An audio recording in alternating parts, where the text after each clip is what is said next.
ಇತ್ತಲ ಖಳ ಚಂದ ಬಂಡರು ಧೂರ್ತ ಶುಂಭಾಸುರನ ನೇಬದೆ ಪೃಥ್ವಿಯೆಲ್ಲವ ಸಂಚರಿಸಿ ಶೋಧಿಸುವೆವೆಂದೆನುದ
ರುಂಡಮುಂಡಗಳೆರಡು ಬೇರೆ ಬೇರೆ ಆದರೆ ದೇಹಕ್ಕೆ ಬಾಳುವಿಕೆ ಇಲ್ಲ.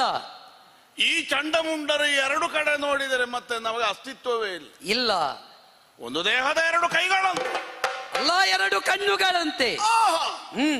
ಚಂಡಮುಂಡರು ನಾವು ಹುಟ್ಟಿ ಬಾಳಿ ಬೆಳಗುವುದಕ್ಕೆ ತೊಡಗಿದ್ದೇವೆ. ಸತ್ಯ. ಇತಿಹಾಸದತ್ತ ನೋಡಿದರೆ ಕೆಲವೊಮ್ಮೆ ನಮಗೆ ನಮ್ಮ ಕುರಿತಾಗಿಯೇ ಕೀಳರಿಮೆ ಕಾಡಿದ್ದು ಸುಳ್ಳಲ್ಲ. ನಮ್ಮ ದೊಡ್ಡ ಮಂದಿರಾದಂತಹ ಅದಿತಿ ದೇವಿಯಾಗಲಿ ಅದಿತಿ ದೇವಿಯಾಗಲಿ ತಾವು ಹಡೆದ ಮಕ್ಕಳಿಂದಲೇ ಕೀರ್ತಿಯನ್ನು ಪಡೆದರು. ನಿಜ. ಆದಿದೈತ್ಯರೆಂದು ಖ್ಯಾತರಾದಂತಹ ಹಿರಣ್ಯಾಕ್ಷ ಹಿರಣ್ಯಕಶ್ಯಪರಾಗಲಿ ಆಮೇಲೆ ಹುಟ್ಟಿ ಬಂದ ಮಹಿಷಾಸುರನಾಗಲಿ ತಮಗೆ ಜನ್ಮವನ್ನು ಕೊಟ್ಟಂತಹ ಗರ್ಭಕ್ಕೆ ಈ ಜಗತ್ತಿನಲ್ಲಿ ಅದ್ವಿತೀಯವಾದಂತಹ ಕೀರ್ತಿಯನ್ನು ತಂದುಕೊಟ್ರು. ಸರಿ. ಶೋಣಿತಾಪುರದ ನಿರ್ಮಾತೃಗಳಾಗಿ ಈ ಜಗತ್ತೆಲ್ಲವೂ ನಿಬ್ಬೆರಗಾಗುವಂತೆ ಜೀವನವನ್ನು ಕಟ್ಟಿದವರು ಹಿರಣ್ಯಾಕ್ಷ ಹಿರಣ್ಯಕಶ್ಯಪರು. ನಿಜ. ಅವರು ಅಳಿವನ್ನು ತಂದುಕೊಟ್ಟರು, ಅದು ವಿಷಯ ಬೇರೆ. ಆದರೆ ದೈತ್ಯಗುಲ ಬಂಜೆಯಾಗಲಿಲ್ಲ. ಆಮೇಲೆ ಹುಟ್ಟಿದಂತಹ ಮಹಿಷಾಸುರ. ಯಾರು ಮಹಿಷಾಸುರ? ಯಾರು ಮಹಿಷಾಸುರ? ಎಲ್ಲರೂ ಮಹಿಷಾಸುರನನ್ನೇ ಕೇಳುವುದು. ಕೇಳುವ ಹಾಗೆ ಮಾಡಿದ್ರೋ ಇಲ್ಲೋ, ಆದರೆ ಅವನಿಗೂ ಅಂತ್ಯ ಬಂದು ಹೋಯಿತು. ಅದಿತಿಯ ಮಕ್ಕಳಾದಂತಹ ಆದಿತ್ಯರಾದರು ತಾವು ಏರಿದ ಎತ್ತರದ ಪ್ರಭಾವದಿಂದ ಅದಿತಿ ದೇವಿಗೆ ಜಗತ್ತಿನಲ್ಲಿ ಒಂದು ಹೊಸ ಸ್ಥಾನ, ಹೊಸ ಮಾನ ತಂದುಕೊಡುವಲ್ಲಿ ಸಾಫಲ್ಯವನ್ನು ಪಡೆದರು. ಖಂಡಿತ. ನಮ್ಮಮ್ಮ ಕ್ರೋಧಾದೇವಿ ಅನಾಮಿಕಳಾಗಿ ಅನಾಮಧೇಯಳಾಗಿ ಉಳಿಯುವಂತಹ ಸನ್ನಿವೇಶ ಬಂತಲ್ಲ, ಇದು ನಮ್ಮ ಕೀಳರಿಮೆಗೆ ಕಾರಣ. 13 ಮಂದಿಯ ಹೆಸರಿನ ಸರತಿಯಲ್ಲಿ ಅವಳದೊಂದು ಹೆಸರಷ್ಟೇ. ಹೌದು. ಅಷ್ಟೇ ಆದರೆ ನಮ್ಮನ್ನು ಹೆತ್ತು ಈ ಭೂಮಿಯ ಬೆಳಕನ್ನು ನಮಗೆ ಕಾಣಿಸಿಕೊಟ್ಟ ಅಮ್ಮನ ಹೆರಿಗೆಯ ಸಾಫಲ್ಯ ಹೇಗೆ ಸಿದ್ಧಿಸುತ್ತದೆ, ಇದು ನಮಗೆ ಬದುಕಿನಲ್ಲಿ ಹೊಸತನ್ನು ಸಾಧಿಸುವುದಕ್ಕೆ ಪ್ರಚೋದನೆಯಾದಂತಹ ವಿಷಯ. ಪ್ರಚಂಡ ವಿಕ್ರಮಿಗಳಾದ ಚಂಡಮುಂಡರ ತಾಯಿ ತಾನುಣಿಸಿದ ಮೊಲೆಯ ಹಾಲಿನೊಂದಿಗೆ ಅದ್ವಿತೀಯವಾದುದನ್ನು ಸಾಧಿಸುವ ಛಲವನ್ನು, ಕೆಚ್ಚನ್ನು, ರೋಷವನ್ನು, ಎದೆಗಾರಿಕೆಯನ್ನು ನಮ್ಮ ದೇಹದ ನರ ನಾಡಿಗಳಲ್ಲಿ ತುಂಬಿಕೊಟ್ಟಿದ್ದಾಳೆ. ನಿಜ. ಇದು ವಿಫಲವಾಗಬಾರದಲ್ಲ. ಈ ಉದ್ದೇಶದಿಂದಲೇ ಜಗತ್ತೆಲ್ಲವೂ ನಿಬ್ಬೆರಗಾಗಿ ಚಂಡಮುಂಡರ ತದಿಟ್ಟಿಯನ್ನು ಹಾಯಿಸಿ ಮೂಗಿನ ಮೇಲೆ ಬೆರಳಿಟ್ಟು ನೋಡುವಂತೆ ನಾವು ಬೆಳೆದು ನಿಲ್ಲಬೇಕು. ಈ ಭಾವನೆಯನ್ನು ಮನಸ್ಸಿನಲ್ಲಿ ಮೂಡಿಸಿಕೊಂಡು ವ್ಯೋಮ ಪಾತಾಳವನ್ನ ಆವರಿಸುವಂತಹ ನಮ್ಮ ನಿಲುಮೆಯನ್ನು ಉದ್ಘಾಟಿಸಿಕೊಡುವುದಕ್ಕಾಗಿ ನಾವು ಹಿಡಿದ ದಾರಿ ಅಂತದ್ದು ತಮ್ಮ ವಿಧಿಯನ್ನಲ್ವೇ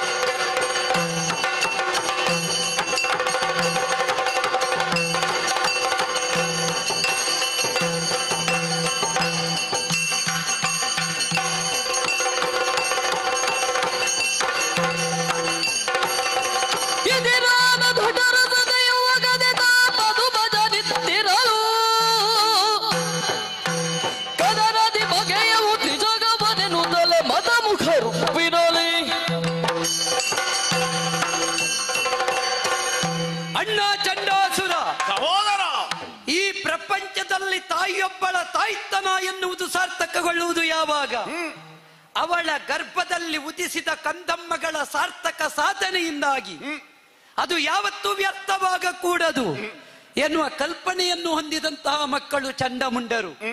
ಕ್ರೋಧವಶೋದೇವಿ, ಕ್ರೋಧವನ್ನಾದರೂ ವಶೀಕರಿಸಿಕೊಳ್ಳಬಲ್ಲ ಶಕ್ತಿಯುತ್ತಳವಳು. ಅವಳ ಗರ್ಭದಿಂದ ಉದಿಸಿ ಬಂದ ಚಂಡಮುಂಡರು ಸಿಂಹದ ಮರಿಗಳಂತೆ ಹೊರಗೆ ಬಂದಿದ್ದೇವೆ. ವೈರಿಪಾಳಯಕ್ಕೆ ಸಿಂಹ ಸ್ವಪ್ನರಾಗಬೇಕು. ಇದುವೇ ನಮ್ಮ ಅಮ್ಮನಿಗಿದ್ದಂತಹ ಲಕ್ಷ್ಯ. ಅದಿತಿಯ ಮಕ್ಕಳಿಂದ ಏನು ತಾಯಿಯ ತಾಯ್ತನಕ್ಕೆ ಪ್ರಚಾರ, ದ್ವಿತೀಯ ಮಕ್ಕಳಿಂದೇನು ದೈತ್ಯ ವರ್ಗಕ್ಕೆ ಪ್ರಚಾರ. ಹಾಗಿದ್ರೆ ಕ್ರೋಧವಶಾದೇವಿಯ ಗರ್ಭ ಸಂಜಾತರಿಂದ ಆಕೆಯ ತಾಯ್ತನಕ್ಕೆ ಮೂಲ್ಯ ಇಲ್ವೇ? ಉಂಟು ಎನ್ನುವುದನ್ನು ಸಾಧಿಸಬೇಕು ಎನ್ನುವುದರ ಸಂಕಲ್ಪವನ್ನೇ ಸಿದ್ಧಿಸಿಕೊಂಡವರು ನಾವು. ಯಾವ ತಾಯಿಯು ಅಯ್ಯೋ ನಮ್ಮ ವಿಧಿಯೇ ಅಂತ ಹೇಳಬಾರದು ಅಲ್ವಾ? ಹೌದೌದು, ವಿಧಿ ಬರಹವನ್ನಾದರೂ ಕೆಲವು ಮಕ್ಕಳನ್ನು ಹೆತ್ತ ತಾಯಂದಿರು ಹೇಳುವುದು ಹಾಗೆ, ಅಯ್ಯೋ ನಮ್ಮ ವಿಧಿಯೇ ಇಂಥದ್ದು ಹುಟ್ಟಿತಲ್ಲ ಅಲ್ವೋ. ಆದರೆ ನಮ್ಮಮ್ಮ ಅಯ್ಯೋ ವಿಧಿಯೇ ಇಂಥದ್ದನ್ನು ಕೊಟ್ಟೇ ಅಲ್ಲ, ನಮಗೆ ಕೊಟ್ಟೇ ಅಲ್ಲ ಅಂತ ಹೇಳುವ ಮಟ್ಟಕ್ಕೆ ತಡವಾಗಿ ಆದ್ರೂ ಇಂಥದ್ದೆರಡು ಹುಟ್ಟಿದಲ್ಲ ಅಲ್ವೇ, ಕೊಟ್ಟೆಯಲ್ಲ ಅಂತ ಹೆಮ್ಮೆ ಪಡುವ ಹಾಗೆ ಮಾಡಿದ್ದೇವೆ. ಅದಕ್ಕಾಗಿ ನಮ್ಮ ಲಕ್ಷ್ಯ ವಿಧಿಯನ್ನು ಮೆಚ್ಚಿಸುವುದೇ. ವಿಧಿಯನ್ನು ಮೆಚ್ಚಿಸುವುದಕ್ಕೆ ಬೇಕಾಗಿ ಘನತರದ ತಪವನ್ನ ಆಚರಿಸಿದೆವು. ಯಮ, ನಿಯಮ, ಆಸನ, ಪ್ರಾಣಾಯಾಮ, ಪ್ರತ್ಯಾಹಾರ, ಧ್ಯಾನ, ಧಾರಣ, ಸಮಾಧಿ ಎನ್ನುವ ಅಷ್ಟಾಂಗಯುಕ್ತವಾದ ತಪಶ್ಚರ್ಯೆ ಅದನ್ನು ನಿಯತವಾಗಿ ಮಾಡಿದೆವು. ಕೆಲವರೆಲ್ಲ ವಾಮಕರ್ಮದಲ್ಲಿ ಸಂಪಾದಿಸಿದ್ದಷ್ಟು ನೇರದಲ್ಲಿ ಸಂಪಾದಿಸುವುದಕ್ಕಾಗುವುದಿಲ್ಲ. ಅದಕ್ಕೆ ಸಾಕ್ಷಿ ವಾಮ ಮಾರ್ಗಾವಲಂಬಿಗಳಾಗಿ ದಿಟ್ಟತನದ ಹೆಜ್ಜೆಯನ್ನೇ ಇಟ್ಟು ಸಾಧನಾ ಸಂಪುಟವನ್ನು ತೆರೆದ ಚಂಡಮುಂಡರು. ನಮ್ಮ ದಾನವ ವರ್ಗವೇ ಹಾಗೆ. ನಮಗೆ ನೇರ ಇಲ್ಲ, ನಾವು ಅಸುರರು ಅಂತ ಕರೆಯುವುದು. ನಮ್ಮತ್ತು ದೇವವರ್ಗದ ನಿಯಮವಲ್ಲ, ನಮ್ಮತ್ತು ಆಸುರಿ ಪ್ರವೃತ್ತಿ. ನಮ್ಮದು ಅವರಿಗೆ ನೇರ ಅಲ್ಲ ಅಷ್ಟೇ, ನಮಗೆ ನಮ್ಮದು ನೇರವೇ. ಆದ್ದರಿಂದ ಹುಲಿಯೊಂದು ಯಾವತ್ತಿದ್ದರೂ ಮಾಂಸವನ್ನೇ ತಿನ್ನುವುದು, ದನ ತಿನ್ನುವುದಲ್ಲ. ಆದ್ದರಿಂದ ನಮ್ಮ ಕರ್ಮ ಹೇಗೆ ನಮ್ಮ ಜನ್ಮವನ್ನು ಅನುಸರಿಸಿರುತ್ತದೆ ಎನ್ನುವುದು ಸ್ಪಷ್ಟವೇ ಹೌದಲ್ಲ. ಆ ನಿಟ್ಟಿನಿಂದ ಅದನ್ನೇ ಅನುಸರಿಸುತ್ತಾ ಇದ್ದೇವೆ. ನಮಗೆ ನಮ್ಮ ವಾಂಶಿಕವಾದಂತಹ ಅಭಿಮಾನ ಇದೆ. ಯಾವುದೇ ರಾಕ್ಷಸ ವಂಶೀಯರು, ನಾವು ಹಿರಿಯರು ಹಾಕಿದ ದಾರಿ ನಮ್ಮ ಪರಂಪರೆ ಬಿಟ್ಟು ಹೋಗುವವರಲ್ಲ. ರಕ್ಷಕರಾಗಬೇಕಾದ ನಮಗೆ ರಾಕ್ಷಸರೆಂಬ ಹಣೆ ಪಟ್ಟಿ ಕಟ್ಟಿದವರಿಗೆ ರಾಕ್ಷಸತ್ವದ ಮೂಲ್ಯ ಏನು ಅಂತ ಕಾಣಿಸುವುದಕ್ಕೆ ಹೊರಟವರು ನಾವು. ಭಕ್ಷಕರಿಗೆ ದೊಡ್ಡ ಸ್ಥಾನ ಉಂಟು ಯಕ್ಷರು ಅಂತ, ರಾಕ್ಷಸರಿಗೆ ಯಾಕಿಲ್ಲ? ಇದು ಪ್ರಶ್ನೆಯಾಗಿ ಉಳಿದಿತ್ತು. ಅದನ್ನು ನಿಜವಾಗಿಸುವುದಕ್ಕೆ ಬೇಕಾಗಿ ಹೊರಟು ಬಂದೆವು, ತಪಶ್ಚರ್ಯೆಗೆ ತೊಡಗಿದೆವು. ಒಲಿದ ಬ್ರಹ್ಮದೇವ ಇಳಿದ ಏನು ಬೇಕು ಅಂತ ಕೇಳಿದ. ಆ ಕಾಲದಲ್ಲಿ ನಾವು ಯಾಚಿಸಿದ್ದೇನು, ನಮಗೊಂದು ಮುಟ್ಟುವುದು ಬೇಗ ಮುಟ್ಟಬೇಕು. ಹೌದೌದು, ತಲುಪುವಲ್ಲಿಗೆ ಬೇಗ ತಲುಪಬೇಕು. ಮತ್ತೆ ಎಷ್ಟಾಗುತ್ತದೆ ಅಂತ ಪ್ರಶ್ನೆ ಅಲ್ಲ. ಹೊರಡುವಾಗ ತಡ ಆದ್ರೂ ಅಡ್ಡಿ ಇಲ್ಲ ಅಲ್ಲ, ಬರುವಾಗ ತಡ ಆಗಲಿಲ್ಲ ಅಂತ ಆಗಬೇಕು. ಆದ್ದರಿಂದಲೇ ವೇಗವಾಗಿ ತಲುಪಬಹುದಾದಂತಹ ಮನೋವೇಗ ಅದನ್ನೇ ನಾವು ಯಾಚಿಸಿದೆವು. ಆವಾಗ ವಿಧಾತ ಕೊಟ್ಟ ನಮ್ಮ ಮನಸ್ಸಿನ ಭಾವಭರಿತು ಮನೋವೇಗ. ಮತ್ತೆ ನಮ್ಮಲ್ಲಿ ಅಭೇದತ್ವ ಇರಕೂಡದು. ನಾವು ಯಾವತ್ತು ಒಂದಾಗಿರ್ಬೇಕು ಅಂತಿದ್ರೆ ನಮ್ಮಲ್ಲಿ ಗಾಢವಾಗಿ ಇರಬಹುದಾದದ್ದು ಬ್ರಹ್ಮಚರ್ಯ. ಅದನ್ನೇ ಯಾಚಿಸಿದ್ದು. ಮದುವೆ ಯಾರಿಗೆ ಬೇಕು? ಹೆಂಡಿರು ಮಕ್ಕಳೇಕೆ? ಯಾವತ್ತಿದ್ದರೂ ನಾವು ಇರುವರು ಚಿರಂಜೀವರಾಗಿಯೇ ಈ ಪ್ರಪಂಚದಲ್ಲಿ ಕೊನೆವರೆಗೆ ಉಳಿದೆವು ಅಂತಾದ್ರೆ ಅದು ಅನ್ಯೋನ್ಯವಾಗಿ ಉಳಿಯಬೇಕಿದ್ರೆ ನಮ್ಮಲ್ಲಿ ಏಕತಾನತೆ ಏಕದೃಷ್ಟಿ ಬೇಕು. ಅದಕ್ಕಾಗಿ ಕೇಳಿತ್ತು ಬ್ರಹ್ಮಚರ್ಯ. ತಮ್ಮ ಏನು ಬರಬೇಕು ಅನ್ನುವಾಗ ಬ್ರಹ್ಮದೇವ ಕೇಳಿದ್ದುಂಟು. ಈ ಮೊದಲು ಕೂಡ ಕೇಳಿದ್ದನ್ನು ಕೊಟ್ಟ ಉದಾಹರಣೆಯೂ ಇಲ್ಲ. ಅದು ಕೊಡುವುದಕ್ಕಾಗುವುದಿಲ್ಲ. ಆಚೆ ಎದ್ದು ಕೇಳು. ಕೇಳಿದ್ದಾರೆ. ಒಳಗೋ ಹೊರಗೋ ಹಗಲೋ ಇರುಳೋ ಮೇಲೋ ಕೆಳಗೋ ಎಲ್ಲಿಯೂ ಸಹಾಯ ಕೂಡದು. ಹೀಗೆ ವರ ಕೇಳಿದವರು ಪ್ರಪಂಚದಲ್ಲಿ ಚಿರಂಜೀವಿಗಳಾಗಿ ಉಳಿದಿಲ್ಲ. ಇಲ್ಲ. ಯಾಕೆ ಉಳಿದಿಲ್ಲ? ಅವರು ಕೇಳಿದ ವರವೇ ಪರೋಕ್ಷವಾಗಿ ಇನ್ನೊಬ್ಬರಿಂದ ಮರಣ ತಂದುಕೊಳ್ಳುವಂತಹ ಸ್ಥಿತಿಯನ್ನು ಅವರಿಗೆ ತಂದೊಡ್ಡಿತ್ತು. ನಿಜ. ಆದರೆ ನಾವು ಕೇಳಿದ್ದೇನು? ಬ್ರಹ್ಮಚರ್ಯ. ಬ್ರಹ್ಮಚರ್ಯ ಯಾರಲ್ಲಿ ಸ್ಥಿರವಾಗಿರಬೇಕು? ನಮ್ಮಲ್ಲಿ ಸ್ಥಿರವಾಗಿ. ನಮ್ಮ ಮನೋಮಯವಾದ ಕೋಶಕ್ಕೆ ಸಂಬಂಧಿಸಿದ್ದು. ಮದುವೆಯಾಗದವರೆಲ್ಲ ಬ್ರಹ್ಮಚಾರಿಗಳಲ್ಲ ಅಲ್ಲ. ಮಾನಸಿಕವಾಗಿ ಬ್ರಹ್ಮಚರ್ಯವನ್ನು ಸ್ಥಾಪಿಸದೆ ಹೋದ್ರೆ, ಸಿದ್ಧಿಸಿಕೊಳ್ಳದೆ ಹೋದ್ರೆ ಯಾವನಿಗೂ ಬ್ರಹ್ಮಚರ್ಯ ಒದಗಿ ಬರುವುದೂ ಇಲ್ಲ.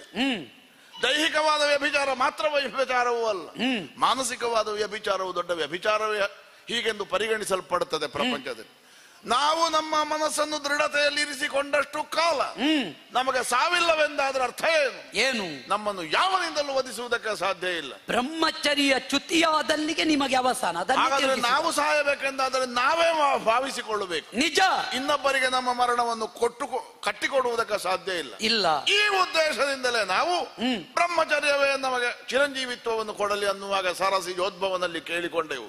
ಇಷ್ಟು ಕೇಳಿದಾಗ ನಮ್ಮ ಜಾನ್ಮೆಗೆ ಮೆಚ್ಚಿದವ ಕೇಳದೆ ಕೊಟ್ಟ. ಈ ಕೇಳಿ ಕೊಡುವುದು ದೊಡ್ಡದಲ್ಲ, ಈ ಕೇಳದೆ ಕೊಡ್ತಾರಲ್ಲ ಅದರಷ್ಟು ದೊಡ್ಡ ಮೌಲ್ಯ ಬೇರೆ ಯಾವುದೂ ಇಲ್ಲ. ಆ ಕಾಲಕ್ಕೆ ವಿಧಾತ ಕೇಳದೆ ಇತ್ತಿಹ ವರ ಗದಾದಂಡ. ಹೌದೌದು, ಕೇಳದೆ ಕೊಟ್ಟದ್ದೇನು ಸಣ್ಣ ಸಂಗತಿ ಅಲ್ಲ, ಭಾರವಾದದ್ದನ್ನೇ ಕೊಟ್ಟ. ನಿಜ. ಗದಾದಂಡ. ಈ ಗದಾದಂಡ ನಮ್ಮ ಕೈಗೆ ಸಿಕ್ಕಿದ್ದೇ ಸಿಕ್ಕಿದ್ದು. ಮತ್ತೆ ನಮಗೆ ನಿಂತಲ್ಲಿ ನಿಲ್ಲಿಕ್ಕೆ ಮನಸ್ಸು. ನಮ್ಮ ತೂಕ ಹೆಚ್ಚಾಯಿತು ಅನ್ನೋ ನಮ್ಮ ಅರಿವಿಗೆ ಬಂತು. ಸಿಕ್ಕಿದವರಿಗೆ ತಾಗಬೇಕು, ತಾಗುವಲ್ಲಿ ತಾಗಬೇಕು, ತಾಗಿಸಿಕೊಳ್ಳುವವರಲ್ಲಿ ತಾಗಿಸಿಕೊಳ್ಳಬೇಕು. ಇದುವೇ ನಮ್ಮಲ್ಲಿ ಹುಟ್ಟಿದ್ದು.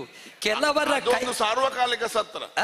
ಇನ್ನೊಬ್ಬರಿಗೆ ತಾಗಬೇಕನ್ನುವ ಭಾವನೆ ಯಾರಿಗೆ ಉಂಟು ಅವ ಇನ್ನೊಬ್ಬರಿಂದಲೂ ತಾಗಿಸಿಕೊಳ್ಳುವುದಕ್ಕೆ ಸಿದ್ಧನಿರಬೇಕು. ಕೆಲವರು ತಾಗಿಸಿಕೊಳ್ಳುವುದನ್ನೇ ಈಕ್ಷಿಸುವವರು. ಹೌದೌದು ಅಲ್ವೋ?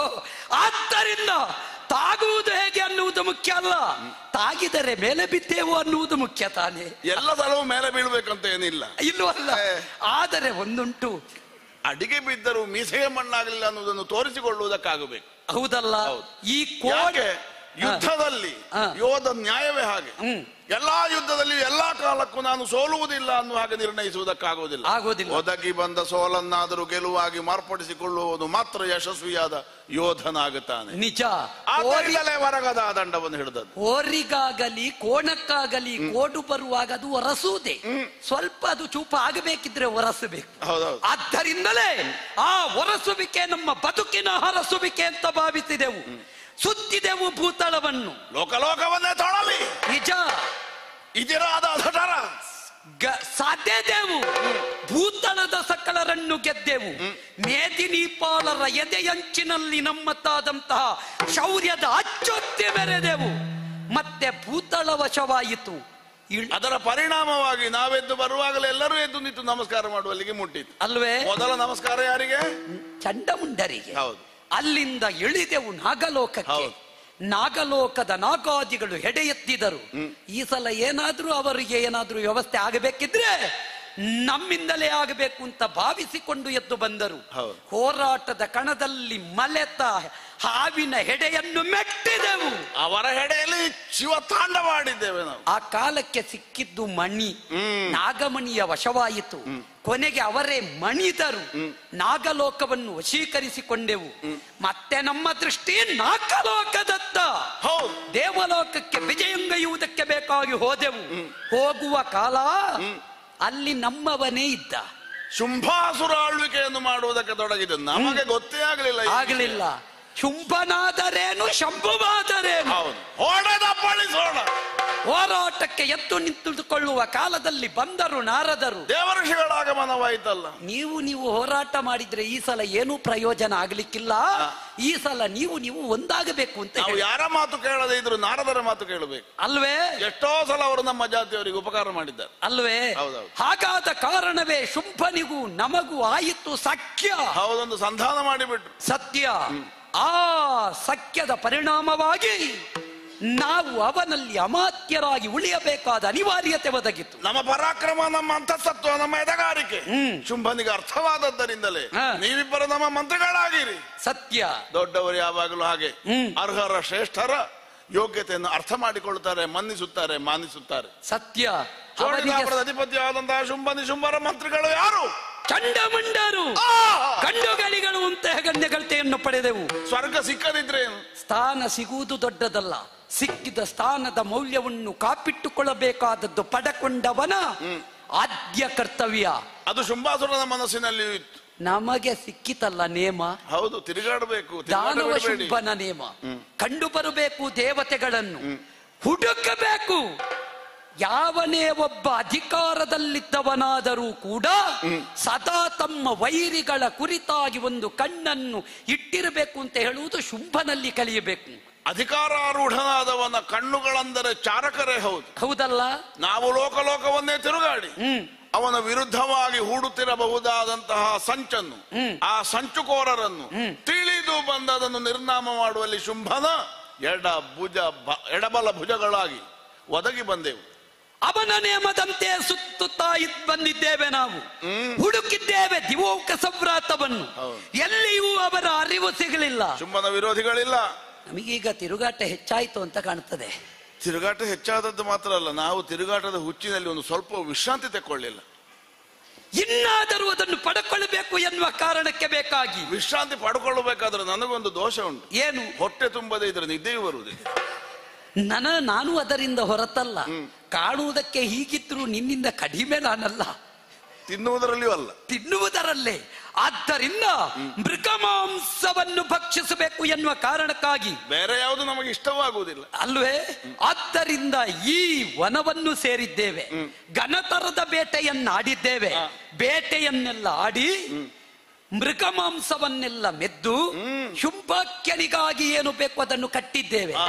ಆ ಒಂದು ಅಣ್ಣ ತಮ್ಮಂದಿರಿಗೆ ಎಷ್ಟು ಕೊಟ್ಟರು ಸಾಕಾಗುವುದಿಲ್ಲ. ನಾವು ಅಲ್ಲಿವರೆಗೆ ಹೋಗುವಾಗ ಹಾಳಾಗಾದ್ರೆ ಉಳಿದ್ರೆ ತಿನ್ನಲಿ ಅಲ್ವೇ?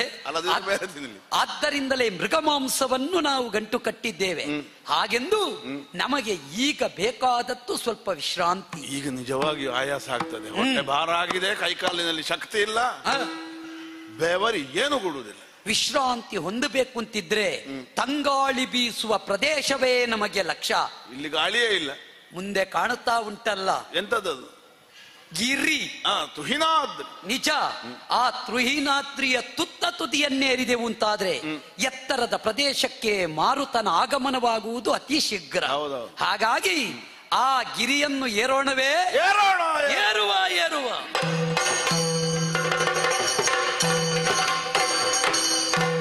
ಖಳರು ಮೃಗಮಾಂಸವನು ಮೆಲುತ್ತಲೇ ಎಲ್ಲರಿಗೊಡ್ಡುತ್ತನುವ ಶ್ರಮವನು ಕಳೆವೆ ಬಂದೆನು ತಾಗ ಬರಲು ಕದಂಬವನದೆಡೆಗೆ.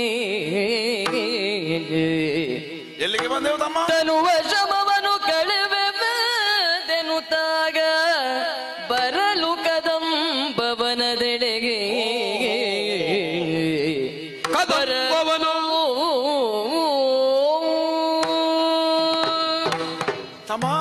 ಅಣ್ಣ, ವಿಶ್ರಾಂತಿಗಾಗಿ ಬಂದು ಸೇರಿದ್ದು ತುಹಿನಾದ್ರಿಯ ತುದಿಯನ್ನೇರಬೇಕು ಎನ್ನುವ ಹಂಬಲದಿಂದ. ಕದಂಬವನದ ಈ ಉತ್ತಮವಾದ ಪ್ರಾಕೃತಿಕ ಸೌಂದರ್ಯವನ್ನು ಕಾಣಿಸುವ ಪ್ರದೇಶ ಇದು ಅಲ್ವೇ? ಈ ಪ್ರದೇಶಕ್ಕೆ ಬಂದಾಗ ಒಂದು ರೀತಿಯ ಆತ್ಮಾನಂದವಾಗುತ್ತಾ ಇದೆ. ಈ ಆನಂದಕ್ಕೆ ಕಾರಣವಾದದ್ದು ಬೀಸುವ ತಂಗಾಳಿ. ಹೌದು, ನಮ್ಮ ಆಳಾದರು ಅಲ್ವೇ? ನಮ್ಮ ಸೆಖೆಯನ್ನು, ನಮ್ಮ ಕಷ್ಟವನ್ನು ಅರ್ಥ ಮಾಡಿಕೊಂಡ ಮಾರುತ ನಿಜ ಹದವಾಗಿ ಬೀಸುತ್ತಾ ಇದ್ದಾನೆ. ಈ ಬೀಸುವ ಅಲರಿಗೆ ತನುವನ್ನು ಒಡ್ಡಿದ್ದೇವೆ. ಇಲ್ಲೇ ಒಂದು ಸ್ವಲ್ಪ ಮೈಮ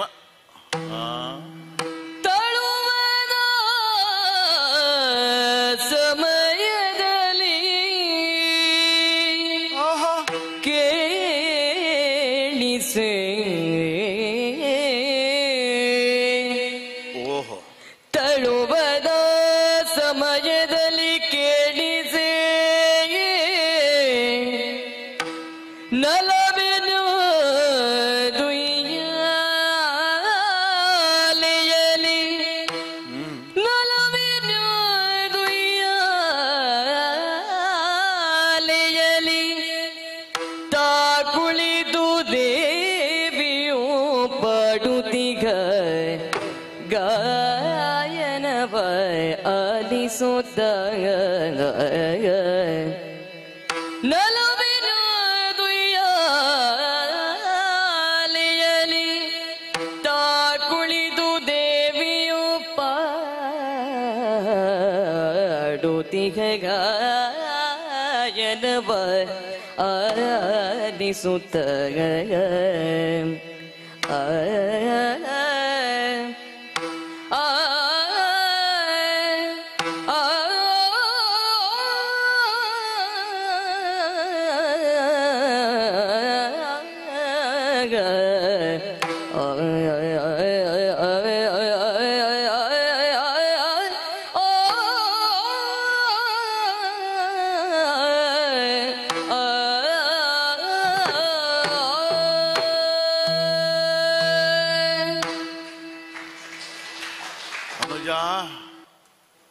ದೇಹಕ್ಕಾದ ಶ್ರಮ, ಹೊಟ್ಟೆಯ ಕ್ಷುದ್ ಬಾಧೆ ಎರಡು ನಿವಾರಣೆ ಆಯಿತು ನಿಜ. ಆದರೆ ಮನಸ್ಸು ಪ್ರಫುಲ್ಲವಾಗುವಂತೆ ಒಂದು ಗಾನದ ಎಸಳುಕೆ. ನೀನಿಷ್ಟು ಚಂದ ಹಾಡ್ತಿದ್ದ ನನಗೆ ಗೊತ್ತೇ ಇರಲಿಲ್ಲ. ಇಲ್ಲ, ನಾನು ಹಾಡುವುದಿಲ್ಲ. ನೀನು ಹಾಡಿದ್ದ ಈಗ ನನಗೂ ಅರ್ಥ. ತಂಪಾದ ತಂಗಾಳಿಗೆ ತನುವೊಡ್ಡಿ ನಾವು ಪವಡಿಸಿದ ಸಂದರ್ಭ, ಗಾಳಿಯೊಂದಿಗೆ ಕೇಳಿ ಬರುತ್ತಾ ಇರುವ ಈ ಗಾಯನ, ಇದು ನಮ್ಮ ಮನಸ್ಸಿಗೆ ನಿಜವಾದ ರಸಾಯನ, ಒಂದು ಪ್ರಫುಲ್ಲತೆಯನ್ನು ತಂದು ಕೊಟ್ಟಿದ್ದು ಸತ್ಯ. ಹಾಗಿದ್ರೆ ಇದು ಏನು? ಇದು ನಿನ್ನ ಧ್ವನಿ ಅಲ್ಲ ಅಂತ ನನಗೂ ಗೊತ್ತಾಯಿತು. ಇದು 100ಕ್ಕೆ 100 ಹೆಣ್ಣಿನ ಸ್ವರ. ಆದ್ರೆ ಎಷ್ಟು ಮಧುರವಾಗಿ ಉಂಟು. ಕೇಳುತ್ತಿರುವಂತೆ ಮೈ ಮರೆತು ಹೋಗುವಂತೆ ಆ ಗಾನ ಸುಧೆ ಹೀಗೆ ಹರಿದು ಬರ್ತದೆ ಅಂತ ಆದ್ರೆ ಯಾರು ಹಾಡಿದ್ದಿರಬಹುದು? ಯಾರಾಗಿರಬಹುದು? ಇದವಳೆ. ಯಾರು? ವಿಡೆಯ ಪಿಡಿದಿರ್ಪ ವಾಣಿ ವಾಣಿ ಪರಿಜನಿ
ಸಾನುರಗದೊಳಿಂದು ಗಾನ ಪಡುವಳು ಇದೆಂದು ತಿಳಿಯದಗುವುದು. ಸಾನುರಗದೊಳಿಂದು ಗಾನ ಪಡುವಳು ಇದೆಂದು ತಿಳಿಯದಗುವುದು. ಸಾನುರಗದೊಳಿಂದು ಗಾನ ಪಡುವಳು ಇದೆಂದು ತಿಳಿಯದಾಗುವುದು. ವೀಣೆಯ ಪಿಡಿದಿರ್ಪ ವಾಣಿ ಪರಿಯಲಿ ಕಾನನದ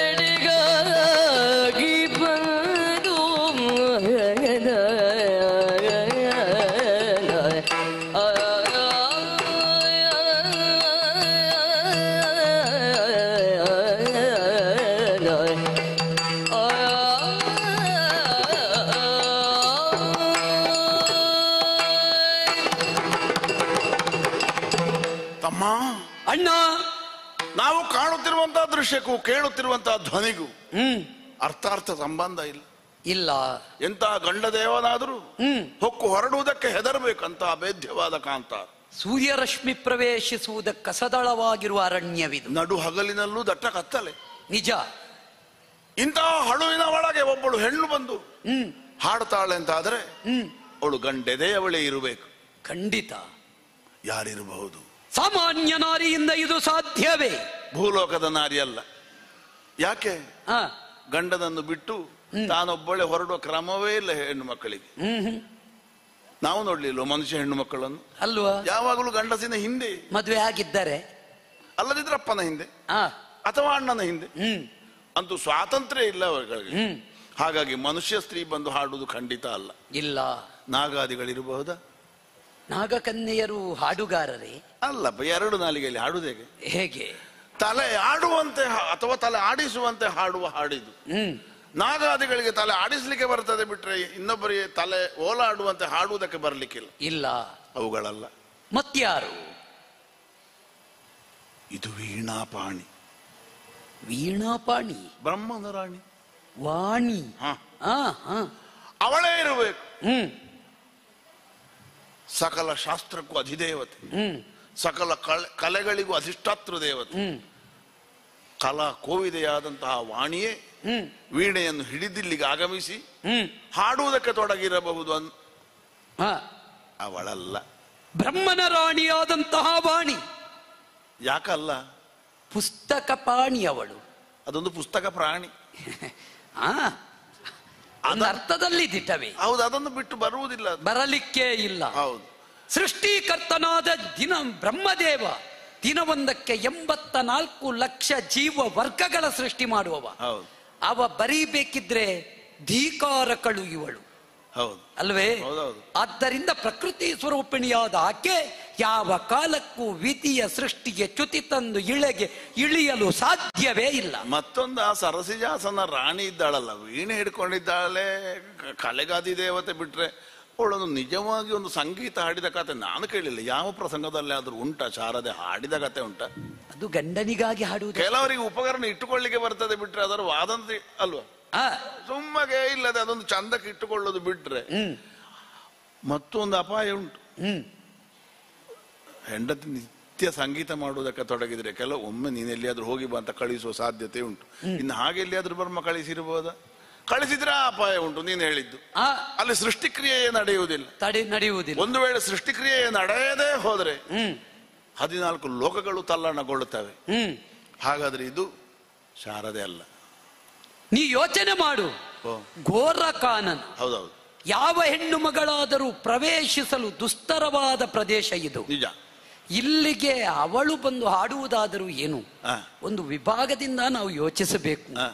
ಈ ಪ್ರಪಂಚದಲ್ಲಿ ಶಾರೀರಿಕವಾದ ರೋಗಕ್ಕೆ ಯೋಗವೇ ಮದ್ದು, ಮಾನಸಿಕವಾದ ವ್ಯಾಧಿಗೆ ಸಂಗೀತವೇ ಮದ್ದು. ಆದ್ದರಿಂದ ಸಂಗೀತದ ಮದ್ದು ಯಾರಿಗೆ ಕೊಡುವುದಕ್ಕೆ ಮತ್ತೇರಿ ಬಂದವಳಿವಳು? ಯಾವ ರೋಗಕ್ಕೆ ಈ ರಾಗ ಅಲ್ವೋ? ಆದ್ದರಿಂದ ಇಲ್ಲಿ ಯೋಚಿಸುವಾಗ ನನಗನ್ನಿಸುವುದು ಇದು ನಾರಿಯರ ಗಾಯನ ಅಲ್ಲ, ಇದು ಬಹುಶಃ. ಹಾಗಾದ್ರೆ ಯಾರದ್ದು ನೀನು ಹೇಳು. ಅವ ಬಂದಿರಬಹುದಾ? ಯಾರು? ನಾರದ. ಅವನು ಇದ್ದಾನೊಬ್ಬ.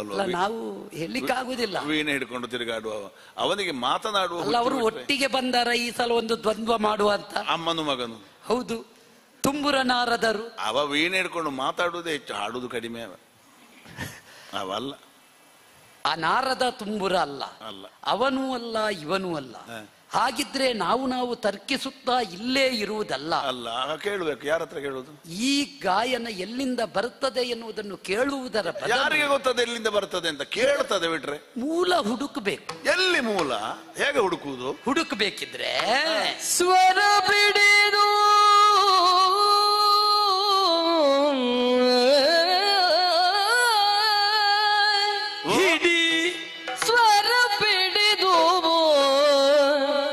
ನಡೆದರಲು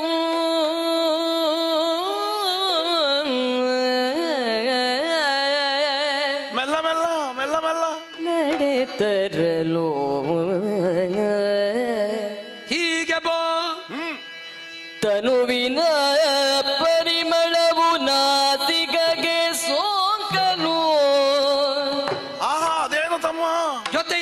ಪರಿಮಳ ಆಗಂಧ ತನುವಿನ ಪರಿಮಳವೋ ನಾಸಿಕಕ್ಕೆ ಸೋಂಕನು ಬಹುಶಃ ಈ ಹಾಡುಗಾರರು ಮೈಗೆ ಪರಿಮಳ ದ್ರವ್ಯವನ್ನು ಹಾಕಿಕೊಂಡೇ ಬಂದಿದ್ದಾರೆ. ಆಕ್ರಮ ಉಂಟು, ಆಕ್ರಮ ಉಂಟು. ಕೌತುಕವೆಂದು ಪರಿಮಳ ಬಿಡಿದು ಮುಂಬರಿಗೆ ಅರರೆ ಕೌತುಕವೆಂದು ಪರಿಮಳ ಬಿಡಿದು ಮುಂಬರಿಯೇ ಮುಂಬರಿಯೇ ತರಣಿ ಕೋಟಿ ಪ್ರಕಾಶವದು ತಮ ತಮ ತಮ ತರಣಿ ಕೋಟಿ ಪ್ರಕಾಶವದು ಗೋಚರಿಸಲು ಅಚ್ಚರಿಯಿಂದ ಅಚ್ಚರಿಯಿಂದ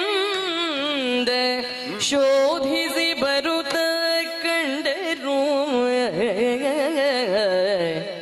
ತರಣಿ ಕೋಟಿ ಪ್ರಕಾಶವದು ಗೋಚರಿಸಲ್ ಅಚ್ಚರಿಯಿಂದ ಶೋಧಿಸಿ ಬರುತ್ತ ಕಂಡರು ಸ್ವರ್ಣದು ಯಾಲೆಯಲಿ ದೇವಿಯನು ಅರರೆ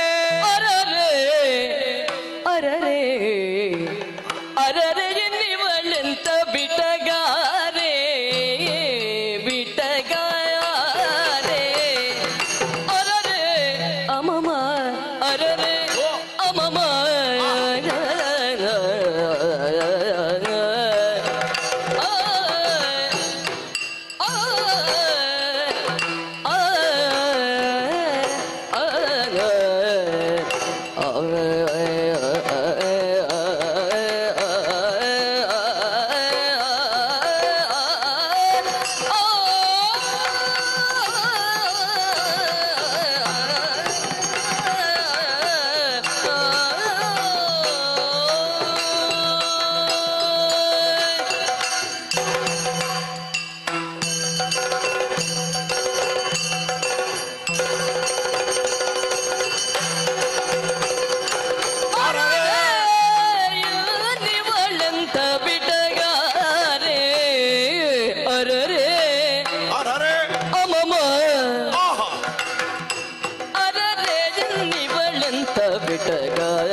ಶರದಿಂದು ವದನೆ ಹರಿಣ ನೇತ್ರೆ ನೋಡವಳ ವದನ ಶರದು ವದನೆ ಹರಿಣ ನೇತ್ರೆ ಹರಿಣ ನೇತ್ರೆ ಹರಿಣ ನೇತ್ರೆ ಚೆಲ್ವ ತರುಣಿ ಮಣಿಯು ವಿಮಲ ಗಾತ್ರೆ ತರುಣಿ ಮಣಿಯು ವಿಮಲ ಗಾತ್ರೆ ಹರಿಣ ನೇತ್ರೆ ವಿಮಲ ಗಾತ್ರೆ ಬಿಟ್ಟಗಾರೆ ನೀರೇ ಶರದು ವದನೆ ಹರಿಣ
ನಮಗೆ ಈ ಸ್ವರ ಒಂದು ಸಿಕ್ಕದೇ ಇದ್ದಿದ್ರೆ ನಮಗೆ ಇಲ್ಲಿವರೆಗೆ ಬರುವುದಕ್ಕೆ ಆಗುತ್ತಿರಲಿಲ್ಲ. ಮೂಲವನ್ನು ತಿಳಿಯುವುದಕ್ಕೆ ಅಸಾಧ್ಯವಾಗುತ್ತಾ ಕುರುಡನೊಬ್ಬ ಬಡಿಗೆಯನ್ನು ಹಿಡಿದು ನಿಧಾನವಾಗಿ ನಡೆದು ಬರುವಂತೆ ನಮ್ಮ ಕರ್ಣಗಳಿಗೆ ಆಪ್ಯಾಯಮಾನವಾಗಿ ಕೇಳಿಸಿದ ಸ್ವರದ ಮೂಲವನ್ನೇ ಅನುಸರಿಸುತ್ತಾ ಬರುವ ಕಾಲಕ್ಕೆ ನಮ್ಮ ನಾಸಾಗ್ರವು ಪ್ರಚೋದಿಸಲ್ಪಟ್ಟಿತಲ್ಲ. ಬಂದ ಪರಿಮಳ ಎಲ್ಲಿಂದ ಬಂತು ತಮ್ಮ? ಅದೀಗ ಏನಾದ್ರು ಮಳೆ ಬಂತ? ಹೊಸ ಮಳೆಗೆ ಬರುವ ಭೂಮಿಯ ಗಂಧದಂತೆ ನಮಗೆ ಮಣ್ಣಿನ ಪರಿಮಳ ಬಂದದ್ದಲ್ಲ. ನಿನಗೆ ಇಷ್ಟು ಬೇಗ ಮಣ್ಣು ವಾಸನೆ ಬಂತ? ಮಳೆ ಬಂದ್ರೆ ಯಾವಾಗ್ಲೂ ಬರುತ್ತೆ. ಇದು ಮಣ್ಣಿನ ವಾಸನೆ ಅಲ್ಲ, ಇದೊಂದು ಮೃಣ್ಮಯ ಶರೀರದ ವಾಸನೆ. ಮೃಣ್ಮಯ ಶರೀರಕ್ಕೆ ಈ ವಾಸನೆ ಇದ್ದೀತ? ಆಗಿರ್ಲಿಕ್ಕಿಲ್ವಾ? ಮೃಣ್ಮಯ ಶರೀರಕ್ಕೆ ಇದ್ರೆ ಬೆವರಿನ ವಾಸನೆ ಇದ್ದೀತು, ಮತ್ತೆಂತ? ಅಂತೂ ಯಾವುದೋ ಒಂದು ತನುವಿನ ಗಂಧ, ಅಲೌಕಿಕವಾದಂತಹ ಪುಳಕವನ್ನು ನಮ್ಮ ತನುವಿಗೆ ಮನಸ್ಸಿಗೆ ಒಡ್ಡಬಹುದಾದಂತಹ ಈ ಗಂಧ ಎಲ್ಲಿಂದ? ಸಂಗೀತದ ಜೊತೆಯಲ್ಲಿ ಗಂಧ, ಆ ಧ್ವನಿಯಲ್ಲಿಂದ. ಬಹುಶಃ ಎರಡರ ಮೂಲವು ಒಂದೇ ಇರಬಹುದೇ ಅನ್ನುವ ಭಾವನೆಯಿಂದ ನಾವು ಪರಸ್ಪರ ಕೈ ಹಿಡಿದು ಮುಂದೆ ಮುಂದೆ ಬಂದರೆ ಏನು ಅದ್ಭುತವಾದಂತಹ ಬೆಳಕು. ಈ ಬೆಳಕಿನ ಮೂಲ ಎಲ್ಲಿ ಅನ್ನೋದು ಮತ್ತೊಂದು ಪ್ರಶ್ನೆ ಆಯಿತು. ಕೊಟ್ಟಕೊಂದಗೆ ಗೊತ್ತಾಯ್ತು, ಈ ಮೂರು ವಿದ್ಯಮಾನಗಳು ಒಂದೇ ವ್ಯಕ್ತಿತ್ವದಿಂದ ಹೊರಸೂಸಲ್ಪಡುತ್ತಿದೆ. ನಿಜ. ತಮಾ ತಮ್ಮ ಇತ್ತಿಂದತ್ತ ಅತ್ತಿಂದತ್ತ ಆಡುತ್ತಿರುವ ಉಯ್ಯಾಲೆಯಲ್ಲಿ ಕುಳಿತಿರುವ ಆ ತರುಣಿಮಣಿಯನ್ನು ನೋಡು. ಎಂತಹ ಸೌಂದರ್ಯ, ಎಂತಹ ವದನ ವರ್ಚಸ್ಸು. ಶರತ್ ಕಾಲದ ರಜನೆಯಲ್ಲಿ ನಿರಭ್ರವಾದ ಆಕಾಶದಲ್ಲಿ ತೊಳಗುವ ಬೆಳಗುವ ಹೊಂಬಟ್ಟಲಂತೆ ಕಂಗೊಳಿಸುವ ಚಂದ್ರನಂತೆ ಕಾಣುವುದಿಲ್ವೇ? ನಿಜ. ಹೊನ್ನ ತಳಿಗೆಯಂತೆ ಗೋಚರಿಸುವ ಆ ಮುಖಮಂಡಲದ ಒಡತಿ ಯಾರು? ಹೀಗೆ ಅವಳ ದೇಹದತ್ತ ದಿಟ್ಟಿಯನ್ನು ನೆಟ್ಟರೆ ಬಿಚ್ಚಿ ಹರಹಿದ ಕೇಶ ರಾಶಿಯಲ್ಲಿ ಕಾರಿರುಳ ಆಗಸದ ಕಪ್ಪೆಲ್ಲವೂ ನೆಲೆಯಾಗಿದೆ. ಇರುಳ ಬಾನಂಗಣದಲ್ಲಿ ಬೆಳಗುವ ನಕ್ಷತ್ರಗಳ ಕಾಂತಿ ಎರಡು ಕಣ್ಣುಗಳಲ್ಲಿ ಪ್ರಜ್ವಲಿಸುತ್ತಿದೆ. ಅರುಣ ರಾಗವನ್ನು ಸೂಸುವಂತಹ ಮೂಡಣ ಅಥವಾ ಪಡುವಣದ ಆಕಾಶದ ಕೆಂಪೆಲ್ಲವೂ ಇವಳ ಕೆನ್ನೆಗಳಲ್ಲಿ ಕಾಣುತ್ತಾ ಇದೆ. ಧೀರ ಗಂಭೀರವಾಗಿ ತೆರೆಯನ್ನು ಉಕ್ಕಿಸುವ, ನೊರೆಯನ್ನು ಕಕ್ಕುವ ಶರಧಿಯ ಗಾಂಭೀರ್ಯ ಇವಳ ನಡೆಯಲ್ಲಿ, ಇವಳ ತನುವಿನಲ್ಲಿ ನಿಕ್ಷಿಪ್ತವಾಗಿದೆ. ಸತ್ಯ. ಹಾಗಾದರೆ ಈ ಧೀರ ಗಂಭೀರವಾಗಿ ಜೋಕಾಲಿಯನ್ನು ಆಡುತ್ತಾ ಹಾಡುತ್ತಿರುವಂತಹ ಈ ವಿಟಗಾರೆ ಯಾರಿರಬಹುದು? ವಿಟಗಾರೆ ಅನ್ನುವಂತಹ ಶಬ್ದಕ್ಕೆ ಅರ್ಥ ಎಂತದ್ದು ಸತ್ಯ ನನಗೆ ಗೊತ್ತಿಲ್ಲ. ಅದರ ಪಕ್ಕನೆ ಶಬ್ದ ಬಂದು ಹೋಯಿತು. ನಾನು ಊಹಿಸುತ್ತೇನೆ, ತನ್ನ ಇನಿಯನಿಗಾಗಿ ಕಾದು ಕುಳಿತಿರುವಂತಹ ತುಂಬು ಯೌವನದ ತರುಣಿಗೆ ವಿಟಗಾರೆ ಅನ್ನುವುದು ಹೆಸರು. ಸತ್ಯ. ಕೆಟ್ಟ ಅರ್ಥದಲ್ಲಿ ಇನಿಯನನ್ನು ಕಾಣಬೇಕೆಂದೇ ಯಾವ ವಿಟ ಪುರುಷನನ್ನು ಅಪೇಕ್ಷಿಸಿ ನಿಂತಿರುವಳು ಹಾಗೂ ಇರಬಹುದು. ಅಲ್ಲದೆ ಇದ್ರೆ ಈ ಪ್ರಪಂಚದಲ್ಲಿ ಹೆಣ್ಣು ತನ್ನ ಮನಸ್ಸನ್ನು ಅತ್ಯುತ್ಕೃಷ್ಟವಾದ ವ್ಯಕ್ತಿತ್ವವನ್ನು ರೂಢಿಸಿದ ಪುರುಷನೊಬ್ಬನಿಗೆ ಮಾರಿಕೊಳ್ತಾಳೆ. ತನ್ನ ಮನವನ್ನು ಗೆದ್ದ, ತನ್ನ ಮನಸ್ಸನ್ನು ಜಯಿಸಿದ ಆ ವೀರ ಪುರುಷ ಯಾವಾಗ ಬರ್ತಾನೋ ಅನ್ನುವಂತಹ ಬಯಕೆಯಿಂದ, ನಿರೀಕ್ಷೆಯಿಂದ ಬಹುದೂರದತ್ತ ದಿಟ್ಟಿಯನ್ನು ನೆಟ್ಟು ಕಾಯುತ್ತಿರುವವರು ಇರ್ತಾರೆ ಈ ಪ್ರಪಂಚದಲ್ಲಿ. ಅದೇ ರೀತಿ ತನ್ನ ಮನಸ್ಸನ್ನು ಗೆದ್ದ ಪುರುಷ ಪುಂಗವನಿಗಾಗಿ ಕಾಯುತ್ತಿರಬಹುದೇ ಇವಳು ಅನ್ನುವ ಭ್ರಮೆಯೂ ಕೆಲವು ಸಲ ಬಂದು ಹೋಯಿತು. ಶರದಿಂದು ವದನೆಯಾಗಿ ವಿಟಗಾರೆಯಾಗಿ ಕಾಣುತ್ತಿರುವಂತಹ ಇವಳ ಮುಖ ನೋಡುವವರ ಕಣ್ಣುಗಳನ್ನತ್ತಿತ್ತ ಚಲಿಸದಂತೆ ಹಿಡಿದಿಟ್ಟುಕೊಂಡಿದೆ. ಆದರೆ ಅವಳ ಕಣ್ಣುಗಳು, ಅವಳ ದೇಹ ಹರಿಣದಂತೆ ಚಂಚಲವಾಗಿದೆ. ಶುದ್ಧ ಸ್ಫಟಿಕದಂತೆ ಕಂಗೊಳಿಸುವ ಒಂದು ಪುಷ್ಕರಣಿಯಲ್ಲಿ ಮೀನುಗಳು ಇತ್ತಿಂದತ್ತ ಅತ್ತಿಂದಿತ್ತ ಓಡಾಡಿದರೆ ಹೇಗೋ ಶುಭ್ರವಾದ ಬಿಳಿಯ ಬಣ್ಣದಿಂದ ಶೋಭಿಸುವ ಅವಳ ಕಣ್ಣಲ್ಲಿ ಎರಡು ಕಪ್ಪಾದ ಕಣ್ಣ ಗುಡ್ಡುಗಳು ಆಚೆ ಈಚೆ ಈಚೆ ಆಚೆ ಹರಿಣದಂತೆ ಮೀನಿನಂತೆ ಚಂಚಲದಿಂದ ಓಡಾಡುತ್ತಿವೆ. ಅದ್ಭುತವಾದಂತಹ ಲಾವಣ್ಯ. ತಮ್ಮ, ಪಾತಾಳಕ್ಕೆ ಹೋಗಿದ್ದೇವೆ, ಸ್ವರ್ಗವನ್ನು ಸೇರಿದ್ದೇವೆ, ಭೂತಳದಲ್ಲಿ ಅಲೆದಿದ್ದೇವೆ, ಹೆಣ್ಣುಗಳನ್ನು ಕಾಣಲಿಲ್ಲವೇ ನಾವು? ಕಂಡಿದ್ದೇವೆ. ಗಿಡ ಹೇಗೋ, ಮರ ಹೇಗೋ, ಬಳ್ಳಿ ಹೇಗೋ, ಕಲ್ಲು ಹೇಗೋ, ಮರ ಹೇಗೋ, ಹೆಣ್ಣು ನಮಗಷ್ಟೇ. ನಾವು ಕಂಡಾಗ ನಮ್ಮ ಮನಸ್ಸಿನಲ್ಲಿ ಯಾವ ಭಾವ ಪ್ರಚೋದನೆಯೂ ಆಗುತ್ತಿರಲಿಲ್ಲ. ಆದರೆ ಇದುವರೆಗೆ ನೋಡಿದ ಹಾಗಲ್ಲ. ನಮ್ಮ ಮನಸ್ಸು ಅನ್ನುವಂತಹ ದೃಢವಾದಂತಹ ಬಂಡೆಯನ್ನು ಛಿದ್ರಗೊಳಿಸುವಂತೆ, ನಮ್ಮ ಮನದೊಳಗೆ ನಾವು ಕಟ್ಟಿ ಕಾದಿಸಿಕೊಂಡ ಬ್ರಹ್ಮಚರ್ಯ ಅನ್ನುವಂತಹ ಕೋಟೆಗೆ ಲಗ್ಗೆ ಇಕ್ಕುವಂತೆ ಈ ಲಾವಣ್ಯವತಿ ನಮಗೆ ಗೋಚರಿಸುತ್ತಿದ್ದಾಳಲ್ಲ. ತಮ್ಮ, ತಮ್ಮ ನೋಡು, ತಮ್ಮ ನೋಡು, ತಮ್ಮ ನೋಡು. ಇವಳನ್ನು ಕಾಣುವಾಗ ಭೂರಮೆಯೇ, ಈ ಕಾಲದಲ್ಲಿ ನಮ್ಮ ಕಣ್ಣ ಮುಂಭಾಗದಲ್ಲಿ ಸ್ತ್ರೀ ರೂಪವನ್ನ ಅಂತೂ ನಿಂತಿದ್ದಾಳೋ ಎಂಬ ಹಾಗೆ ಭಾಸವಾಗುತ್ತಾ ಇದೆ. ಬಹುಶಃ ಅವಳೇ ಇರಬಹುದೇ. ಯಾರಿರಬಹುದು? ಈಶನರಸಿಯಾದಂತಹ ಉಮೆ. ಈ ಭೂರಮೆಯ ಮಡಿಲಲ್ಲಿ ತನ್ನದ್ದಾದಂತಹ ರೂಪಸಿರಿಯನ್ನು ಕಾಣಿಸುವುದಕ್ಕೆ ಬೇಟೆಯಾಡುವುದಕ್ಕೆ ಬಂದಿರುವಂತಹ ಕರ್ಪೂರವಾರದ ಅರೆಕುಡಿಗಳು, ದಾನವ ಅಂದ್ರೆ ಸಣ್ಣವರು ಅಂತ ಪೂರ್ತಿ ಗುಡಿ ಭಾವಿಸಿ ನಮ್ಮನ್ನು ಕಂಡು ನಮಗೊಂದು ರೀತಿಯ ತೃಪ್ತಿಯನ್ನು ಕೊಡುವುದಕ್ಕಾಗಿ ಈ ರೀತಿ ಬಂದು ನಿಂತಿರುವಳೆ. ಅದಲ್ಲ, ಯಾವತ್ತು ವೈಕುಂಠದಲ್ಲೇ ಇರುವುದು ರಮಾದೇವಿ, ಲಕ್ಷ್ಮಿ, ಅವಳೇ ಇಳೆಗಿಳಿದು ನಮ್ಮ ಮುಂಭಾಗದಲ್ಲಿ ತನ್ನತ್ತಾದ ತಾರುಣ್ಯವನ್ನು ಕಾಣಿಸಿ ತಾವು ಇಷ್ಟು ತಾರುಣ್ಯವತಿ ಅಂತ ರೂಪಿಸುವುದಕ್ಕೆ ಹೀಗೆ ಬಂದಿರುವಳು. ಮತ್ತೆ ವಾಣಿಯ ಸಂಗೀತದ ವಿಷಯ ಮಾತಾಡಿದ್ದೇವೆ. ಸಂಗೀತ ಬಿಟ್ರೆ ಅವಳು ಇಲ್ಲಿಗೆ ಬರುವುದಕ್ಕೆ ಸಾಧ್ಯ ಇಲ್ಲ. ರಮ್ಮೆ ಉಮ್ಮೆ ಖಂಡಿತ ಅಲ್ಲ ಅನ್ನುವುದಕ್ಕೆ ಸಾಕ್ಷಿಯನ್ನು ಬಲ್ಲೆಯ? ಅವಳನ್ನು ಈಕ್ಷಿಸುವಾಗಲೇ ಗೊತ್ತಾಗುತ್ತದೆ. ಕೊರಳಲ್ಲಿ ಯಾವುದೇ ಮದುವೆಯ ಗುರುತ ಕಾಣುವುದಿಲ್ಲ. ಮದುವೆ ಆಗಲಿಲ್ಲ, ಮನ್ಮಥ ನರಸಿ ಎಲ್ಲ ಎನ್ನುವುದು ಸ್ಪಷ್ಟ. ಆಗಿದ್ರೆ ಈ ಕಾನನದಲ್ಲಿ ಇವಳ ಚಂದ ಯಾರು ನೋಡುವುದಕ್ಕೆ? ಎಂತದಕ್ಕೆ ಕಾಡಿನ ಬೆಳದಿಂಗಳಿನಾಗಿ ವ್ಯರ್ಥ ಅಲ್ವಾ? ಈ ಶೃಂಗಾರ ಯಾರಿಗಾಗಿ? ಯಾವ ಚಂದದ ಹೆಣ್ಣು ಮಕ್ಕಳಾದ್ರೂ ಇನ್ನೊಬ್ಬರು ನೋಡುವುದಕ್ಕಾಗಿ ಅಲ್ವಾ ಅಲಂಕಾರ ಮಾಡಿಕೊಳ್ಳುವುದು, ಸುಗಂಧ ದ್ರವ್ಯ ಲೇಪಿಸಿಕೊಳ್ಳುವುದು, ಅಥವಾ 10 ಜನ ಇರುವಲ್ಲಿಗೆ ಹೋಗುವುದಲ್ವ ಅಲ್ವೇ?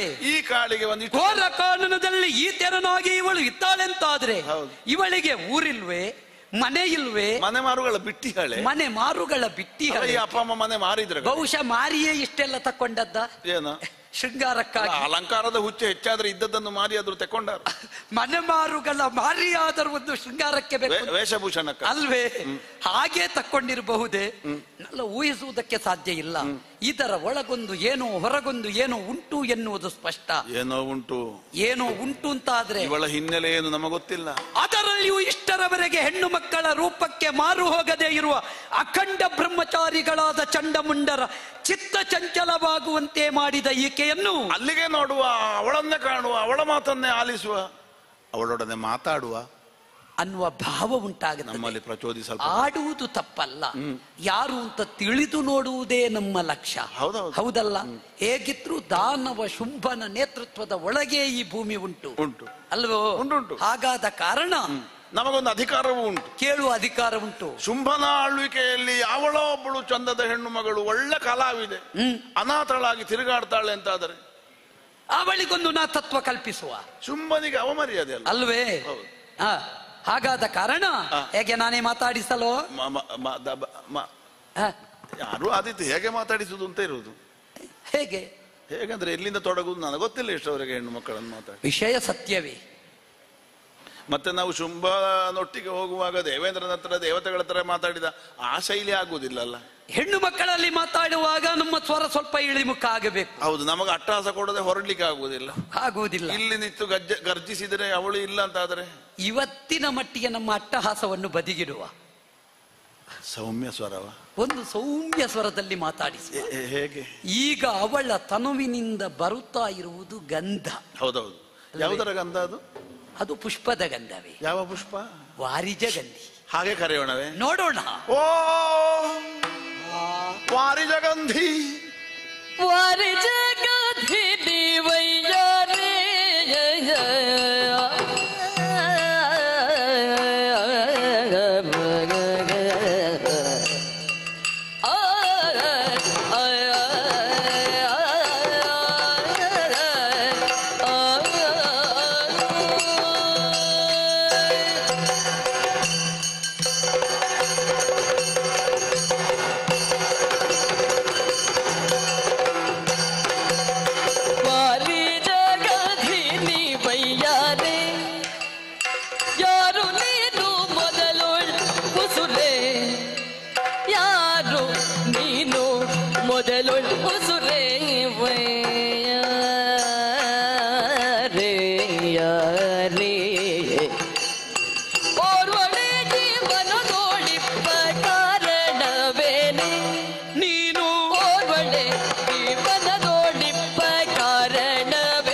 ಯಾರದು? ಅಲ್ಲ, ಅದು ಯಾರು ಅಲ್ಲ. ಅದನ್ನು ಒರೆಸಿ ಬಿಡ, ಶಬ್ದ ಬೇಡ, ಅದು ಬೇಡ. ನಾನೊಂದು ಒಳ್ಳೆ ಶಬ್ದದಿಂದ ತೊಡಗಬೇಕು ಅಂತ ಹೊರಟದ್ದು. ಸ್ವರ ಹೊರಟಾಗ ಯಾರದ್ದು ಅಂತ ಕೇಳಿದ್ದು. ಪಕ್ಕನೆ ಹೆಣ್ಣೆ ಅಂತ ಬಂತು.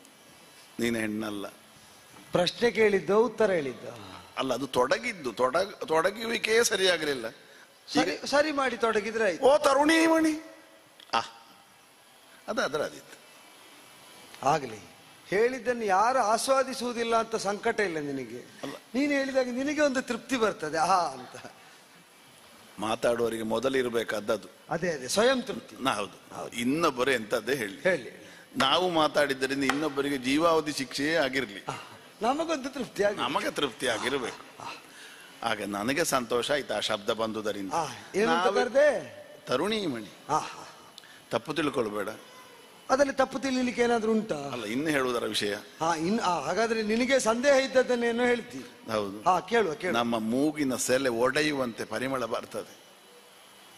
ಅದು ಒಡೆದದ್ರಿಂದ ಪರಿಮಳ ಬರುವುದಾ, ಪರಿಮಳ ಬಂದು ಒಡೆದದ್ದ? ಮೂಗಿನ ಸೆಲೆ ಒಡೆದ ಅಲ್ಲಿಂದ ಪರಿಮಳ ಬರುದಾ ಗೊತ್ತಿಲ್ಲ. ನೀನಲ್ಲೋ ಹೇಳಿದ್ದು, ನಾನು ಅದಕ್ಕೆ ಹೇಗೆ ವ್ಯಾಖ್ಯಾನ ಮಾಡ. ಮೂಗು ಒಡೆದ್ರೆ ಬರುವುದಿದ್ರೆ ವಾಸನೆ ಬರಬೇಕು, ಪರಿಮಳ ಎಲ್ಲಿಂದ? ಈಗ ಹಾಗಾದ್ರೆ ಬೇರೆ ಯಾವುದೋ ವಾಸನೆಗೆ ಅದು ಒಡೆದಿದೆ. ಅಲ್ಲ, ಅದೊಂದು ಉತ್ಪ್ರೇಕ್ಷೆ ಹೇಳಿದ್ ನಾನು. ಅಲಂಕಾರ, ನಿಜವಾಗಿ ಒಡೆಯಲಿಲ್ಲ. ಅಲಂಕಾರ, ಉತ್ಪ್ರೇಕ್ಷ ಅಲಂಕಾರ. ಹೌದು, ಅಷ್ಟು ಗಾಢವಾದ ಪರಿಮಳ. ಗಾಢವಾದ ಪರಿಮಳ. ಯಾವುದರ ಪರಿಮಳ ಅಂತ ನಾವು ಆಲೋಚನೆ ಮಾಡಿದ್ದೇವೆ. ಉತ್ತರ ಸಿಕ್ಕಿತ ಆಲೋಚನೆಗೆ. ಒಂದು ಕಮಲಗಂಧ. ಕಮಲಗಂಧ. ಹತ್ತಿರ ತೊರೆ ಇಲ್ಲ, ಸರೋವರ ಇಲ್ಲ, ಕೊಳ ಇಲ್ಲ, ತಾವರೆಯ ಪರಿಮಳ ಬರ್ತದೆ. ಎಲ್ಲಿ ಅರಳಿತು, ಹೇಗೆ ಅರಳಿತು, ಯಾವಾಗ ಅರಳಿತು? ಯಾವುದೋ ಕೊಳದಲ್ಲಿರಬೇಕಾದದ್ದನ್ನು ಅನಿವಾರ್ಯವಾಗಿ ಮತ್ಯಾರೋ ತಂದು ಇಲ್ಲಿ ಬಿಟ್ಟಿರ್ಬೇಕು. ಇರಬಹುದು. ಇಲ್ಲಿ ಇರಬೇಕಾದದ್ದಲ್ಲವಾದ್ರೂ ಹೌದು, ಇಲ್ಲೇ ಇರುವಂತೆ ಅನಿವಾರ್ಯತೆ ಮಾಡಿದ್ದಿರ್ಬೇಕು. ಹೌದೌದು. ಯಾವುದೋ ಕೊಳದಲ್ಲಿ ಹುಟ್ಟಿದ ತಾವರೆ ಅಲ್ಲಿಂದ ಸ್ಥಳಾಂತರ ಮಾಡಿಸಲ್ಪಟ್ಟರೆ ಬಾಡಿ ಹೋಗುವುದಿಲ್ವ ಅದು? ಬಾಡುವ ಮೊದಲು ಸಾರ್ಥಕ್ಯ ಸಿದ್ಧಿಸಿದ್ರೆ ಸಾಕು. ಈಗ ಕೊಳದಲ್ಲಿದ್ದದ್ದು ದೇವರಿಗೆ ಅಲಂಕಾರ ಮಾಡುವಾಗ ಬಾಡುವ ಮೊದಲು ಒಂದು ಶೋಭನವಾದಂತಹ ಕಾಯ ಅಲಂಕಾರ ಕಂಡ್ರೆ ಸಾಕಾಗುದಿಲ್ಲ. ದೇವರು ದೊಡ್ಡವ. ದೇವರು ದೊಡ್ಡವರಾದ್ರಿಂದಲೇ ದೇವರಲ್ವ? ಹೌದು. ಅಲ್ಲ, ಅದೊಂದು ಉತ್ಪ್ರೇಕ್ಷೆ ಹೇಳಿದ್ ನಾನು. ಇದೀಗ ಉತ್ಪ್ರೇಕ್ಷ ಅಲಂಕಾರ.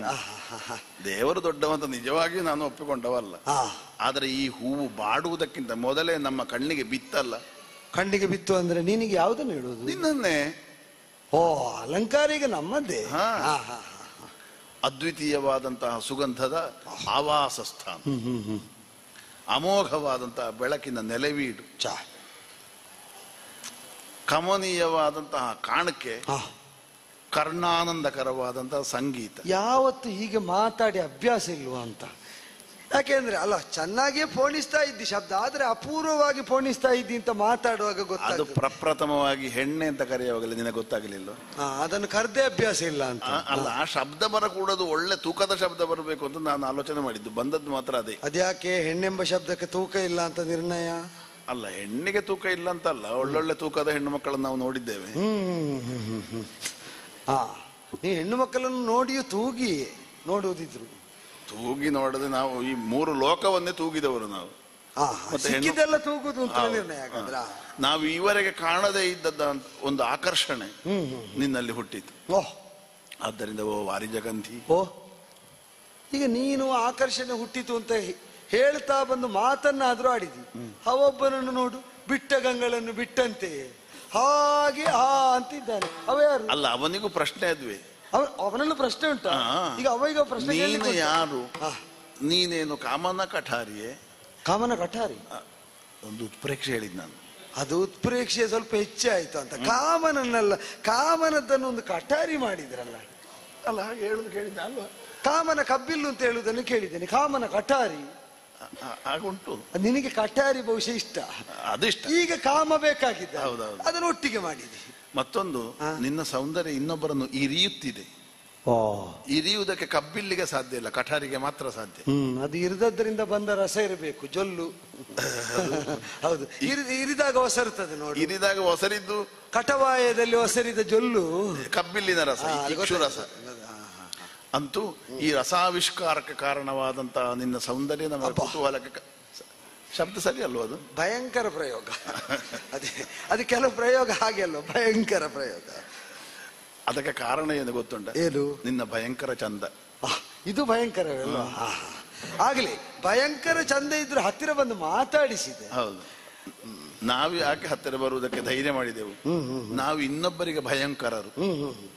ನಮಗೆ ಭಯ ಹುಟ್ಟಿಸಬಹುದಾದ, ಅಂದರೆ ಹತ್ತಿರ ಹೋಗಬಹುದು, ಮಾತಾಡಬಹುದು, ಇಂಥದ್ದನ್ನು ನಾವು ಇಷ್ಟರವರೆಗೆ ಕಾಣಲಿಲ್ಲ ಅನ್ನುವಂತಹ ಕಳವಳವೆಲ್ಲವೂ ಏಕಕಾಲದಲ್ಲಿ ನಮ್ಮಲ್ಲಿ ಮೂಡುವಂತೆ ನಿನ್ನ ನೆಲೆ ನಮಗೆ ತೋರ್ಪಡಿಸಿದೆ. ಉಯ್ಯಾಲೆ ಆಡುವುದು ಕಾಡಿನಲ್ಲಿಯಾ?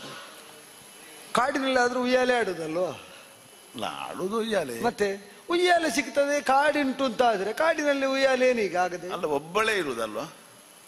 ಹೌದು. ಅಷ್ಟು ಎತ್ತರಕ್ಕೆ ಇದನ್ನು ಕಟ್ಟಿಕೊಟ್ಟದ್ದು ಯಾರು ನಿನಗೆ? ಎಲ್ಲಿಗೆ ಕಟ್ಟಿದ್ದು ಅಂತ ನನಗೆ ಕಾಣುವುದಿಲ್ಲ.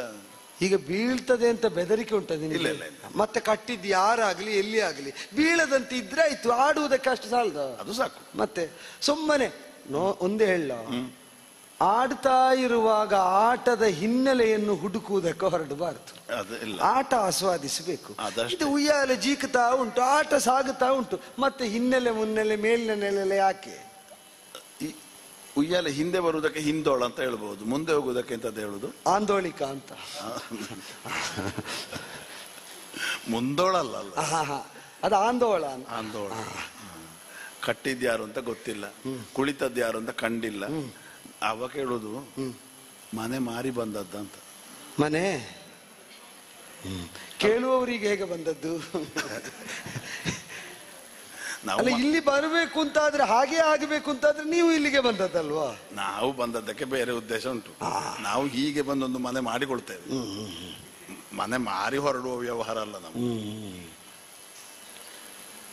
ಮನೆ ಅದ್ಯಾಕೆ ಸಂದೇಹ ಬಂತು ಮನೆ ಮಾರಿ ಬಂದದ್ದು ಅಂತ? ಅಲ್ಲ, ಕಾಡಿಗೆ ಬರುವುದಕ್ಕೆ ಕಾರಣ ಏನು? ಮನೆ ಮಾರದಿದ್ರೆ ಕಾಡಿಗೆ ಬರುವುದಕ್ಕಿಲ್ಲ. ಹೌದು. ಮತ್ತು ಒಂದು ಅನುಮಾನ ಬಂತು. ಅದೇನು? ನೀನು ಮನೆಯಲ್ಲಿರುವಾಗಲೂ ಹೀಗೆ ಸಂಗೀತ ಹೇಳಿಕೊಂಡಿರುವುದಾ?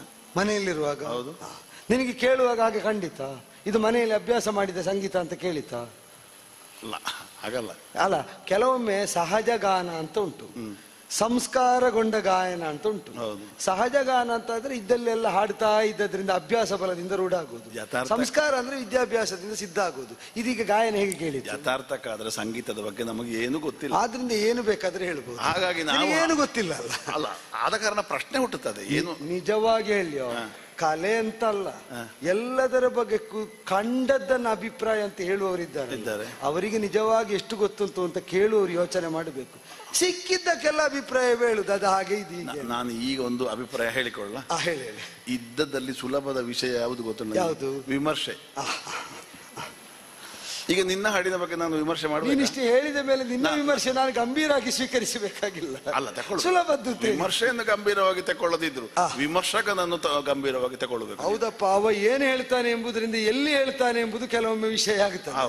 ಕೆಲವು ಕಡೆಯಲ್ಲಿ ನಿಂತು ಏನು ಹೇಳಿದ್ರು ಅದೊಂದು ಗಂಭೀರ ಪ್ರಮೇಯ ಆಗ್ತದೆ. ಇವ ಇಲ್ಲಿ ನಿಂತು ಹೇಳಿದ್ರೆ ಅದು ಗಂಭೀರವೇ ಆಗಿರ್ತದೆ. ಆದ್ರಿಂದ ಕಾಡಿನಲ್ಲಿ ಹೇಳಿದ ಮಾತು ಮನೆಯಲ್ಲಿ ತುಂಬಾ ಸಂಗೀತ ಹೇಳುವ ಕಾರಣ ಮನೆಯಿಂದ ಕಳಿಸಿದ್ದಲ್ಲ ನಿನ್ನನ್ನು.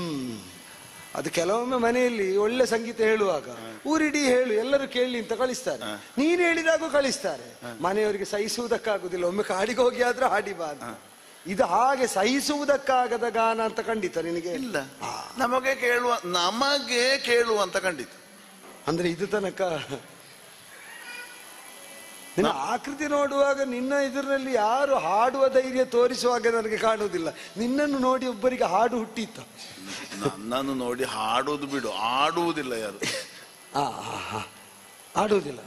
ಏನಾಡುವುದು? ಮಾತು ಆಡುವುದಿಲ್ಲ, ನಿತ್ತಲಿಂದಲೂ ಆಡುವುದಿಲ್ಲ. ಹೌದೌದೌದು.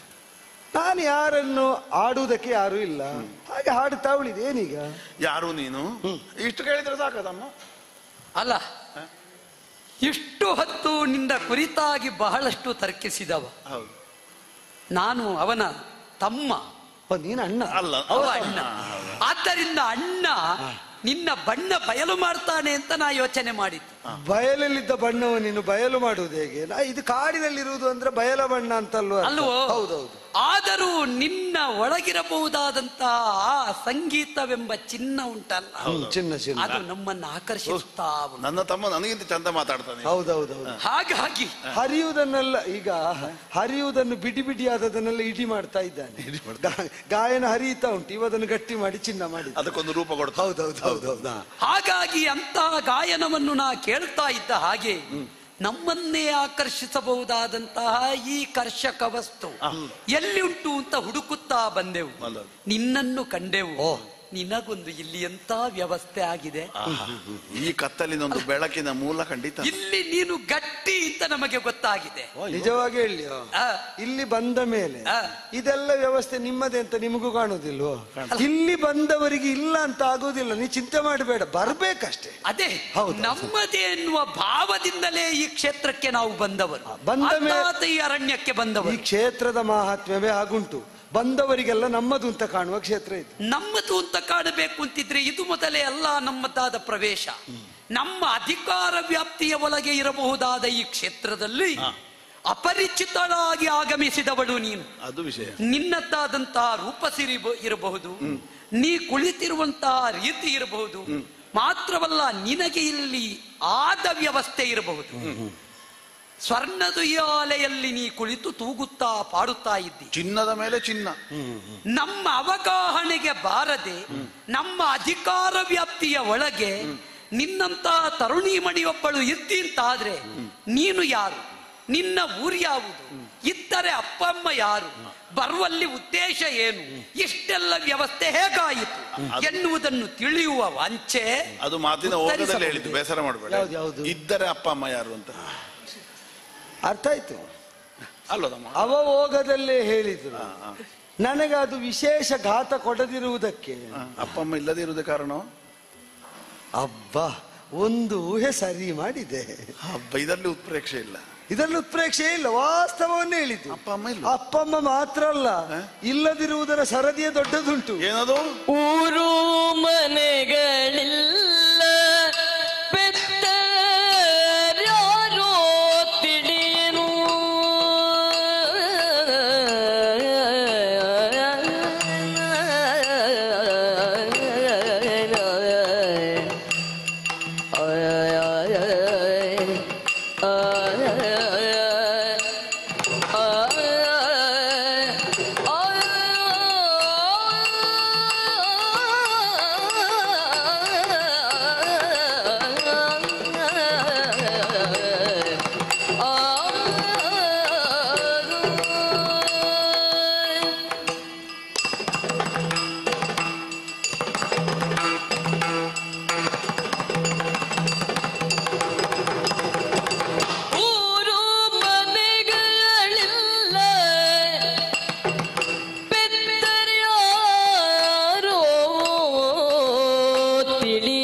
ಊರು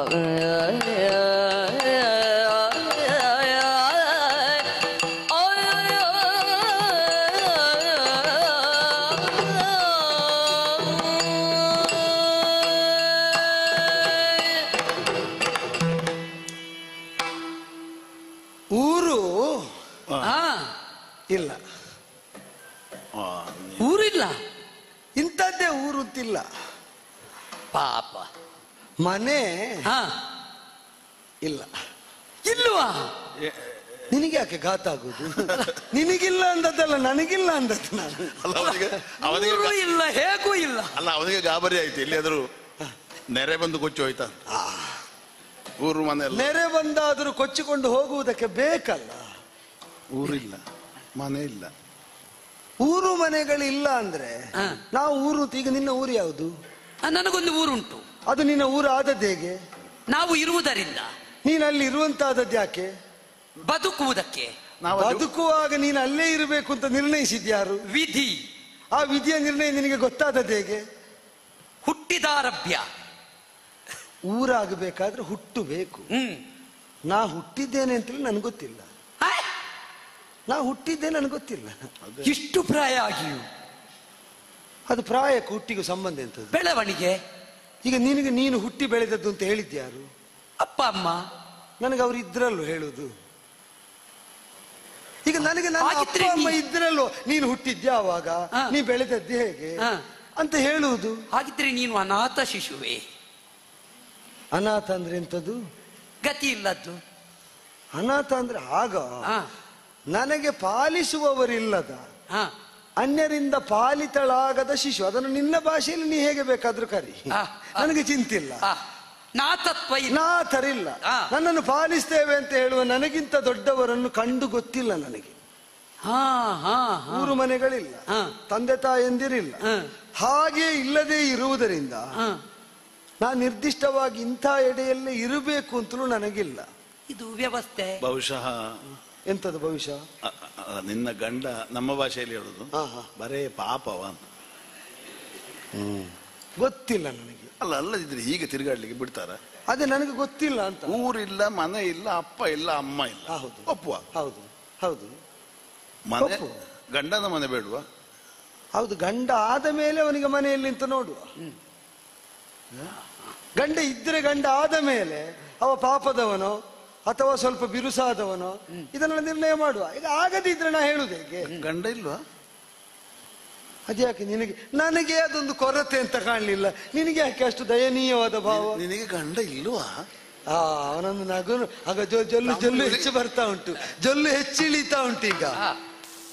ಅಲ್ಲ, ನಾವು ಗಂಡಸರು ಅಂತ ಸ್ಥಾಪಿಸುವುದಕ್ಕೆ ಇನ್ನೂ ಸ್ವಲ್ಪ ಹೆಚ್ಚು ಅವಳ ವಿಷಯ ತಿಳಿಯೋಣ. ಒಬ್ಬಳೇ ಇರುವುದಲ್ಲ.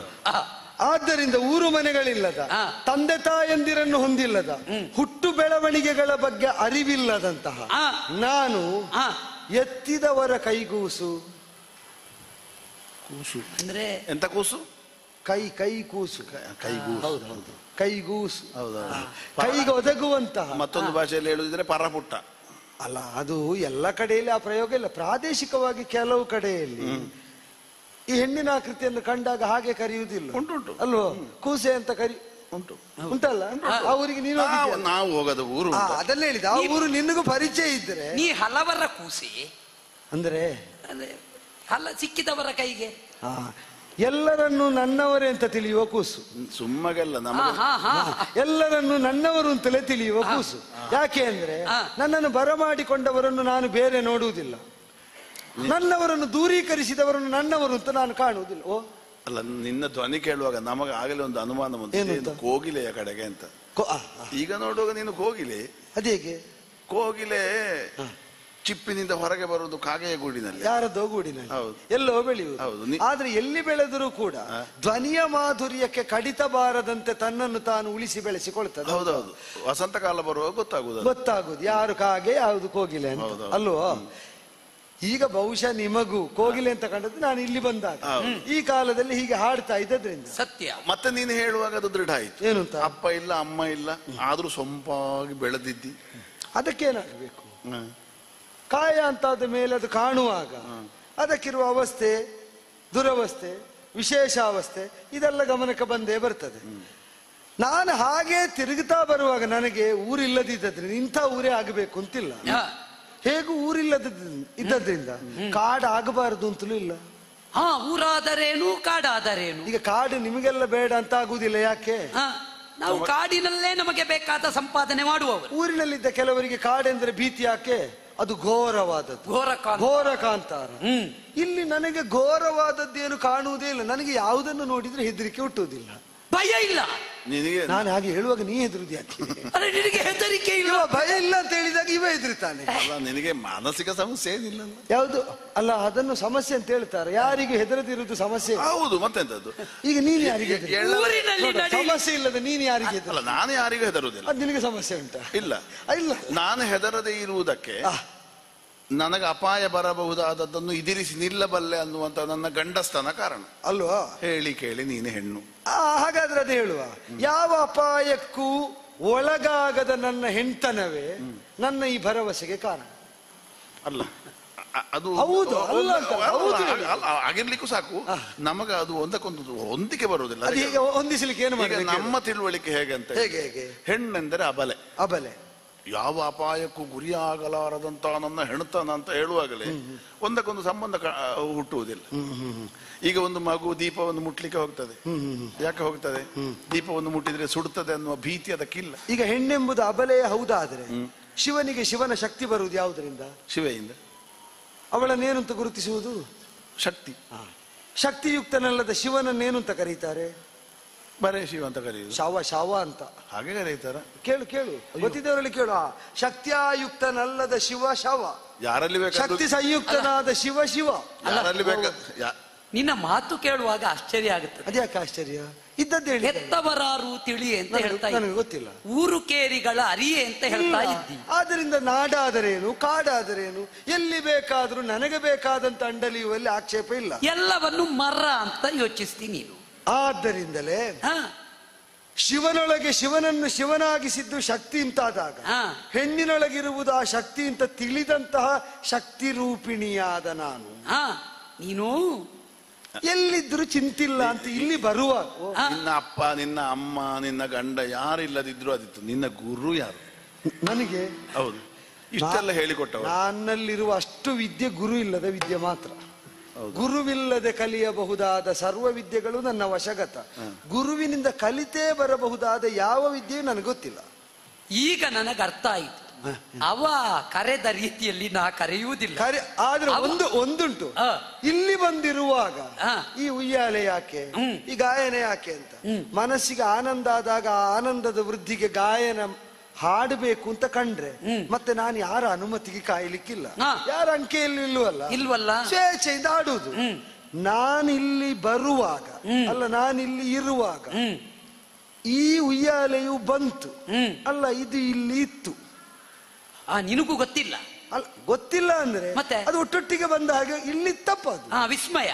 ನನಗೆ ಈಗ ಒಂದು ಉಯ್ಯಾಲೆ ಬೇಕು ಅಂತ ಕಂಡಾಗ ಇದು ಕಂಡಿತ್ತು, ಆದ್ರೆ ಏರಿದೆ.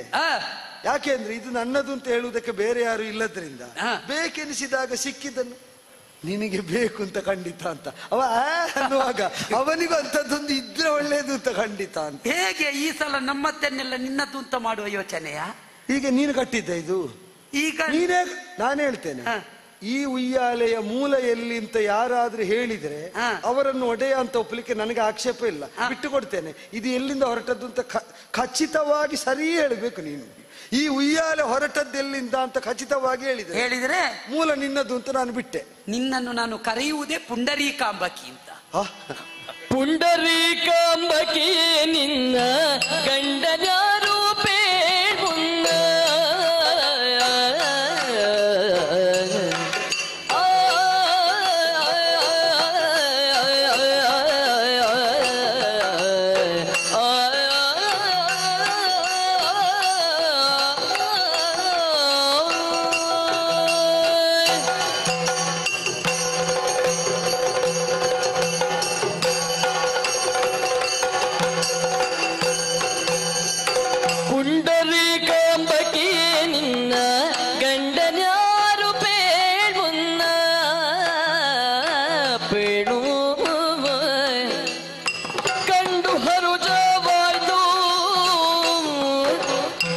ಗಂಡು ಹರುಜವಾಯ್ತು ಮದುವೆ ಆಗದಿದ್ದರೆ ನಿನಗೆ ಗಂಡು ಹರುಜವಾಯ್ತು ಮದುವೆ ಆಗದಿದ್ದರೆ ಚಂಡ ಮುಂಡೇರಿದಗೋ ನಾವು ಗಂಡುಗಳಿಗಳೊಳಗೆ ಮನಗೆ ಚಂಡ ಮುಂಡರಿದಕ್ಕೋ ನಾವು ಗಂಡುಗಳಿಗಳೊಳಗೆ ಮನಗೆ ಕಂಡವನನ್ನು ವರಿಸಿ ಸುಖವನುಂಡು ಬಾಳಿಲೆ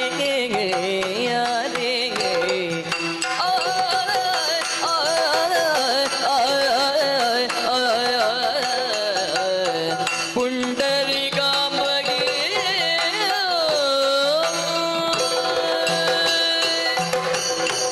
ಓ ತರುಣಿ ಮಣಿ. ತಡಿ ತಡಿ ತಡಿ ತಡಿ. ಹ. ಹೆಣ್ಣು ಹಾಡಿದ್ರೆ ಎಂತ ಆಗ್ತದೆ ಅಂತ ಗೊತ್ತಾಯ್ತಾ? ಮೈ ಮರೆ ಇವ ಈ ಜನ್ಮದಲ್ಲಿ ಹಾಡಿದ್ದು ಇರಬಹುದು. ಅವನ ಮುಖ ನೋಡುವಾಗ ಒಂದು ಹಾಡುವ ಈಗ ಹಾಡಿದ ನೋಡು. ಅವನ ಅದು ಅವನ ಅದು ಸ್ವರ ಸಂಚಲನ ಅಂದ್ರೆ ಅದು. ಹೌದೌದು. ಹಾ. ಯಾಕೆ ಯಾಕೆ? ನಿನ್ನನ್ನು ಆ ರೀತಿ ಕರೆದೆ ನಿನ್ನ ಗಾಯನಕ್ಕೆ ನಾವೇ ಮರುಳಾಗಿದ್ದೇವೆ ಅಂತಾದ್ರೆ ನೀನ್ ಹಾಡುವಾಗಲೇ ಗೊತ್ತಾಯ್ತು ನಿನಗೆ ಹುಚ್ಚಿಡ್ದಿದೆ ಅಂತ. ಅದು ಲೋಕದಲ್ಲಿ ಅದು ನನಗೂ ಗೊತ್ತಾಯ್ತು.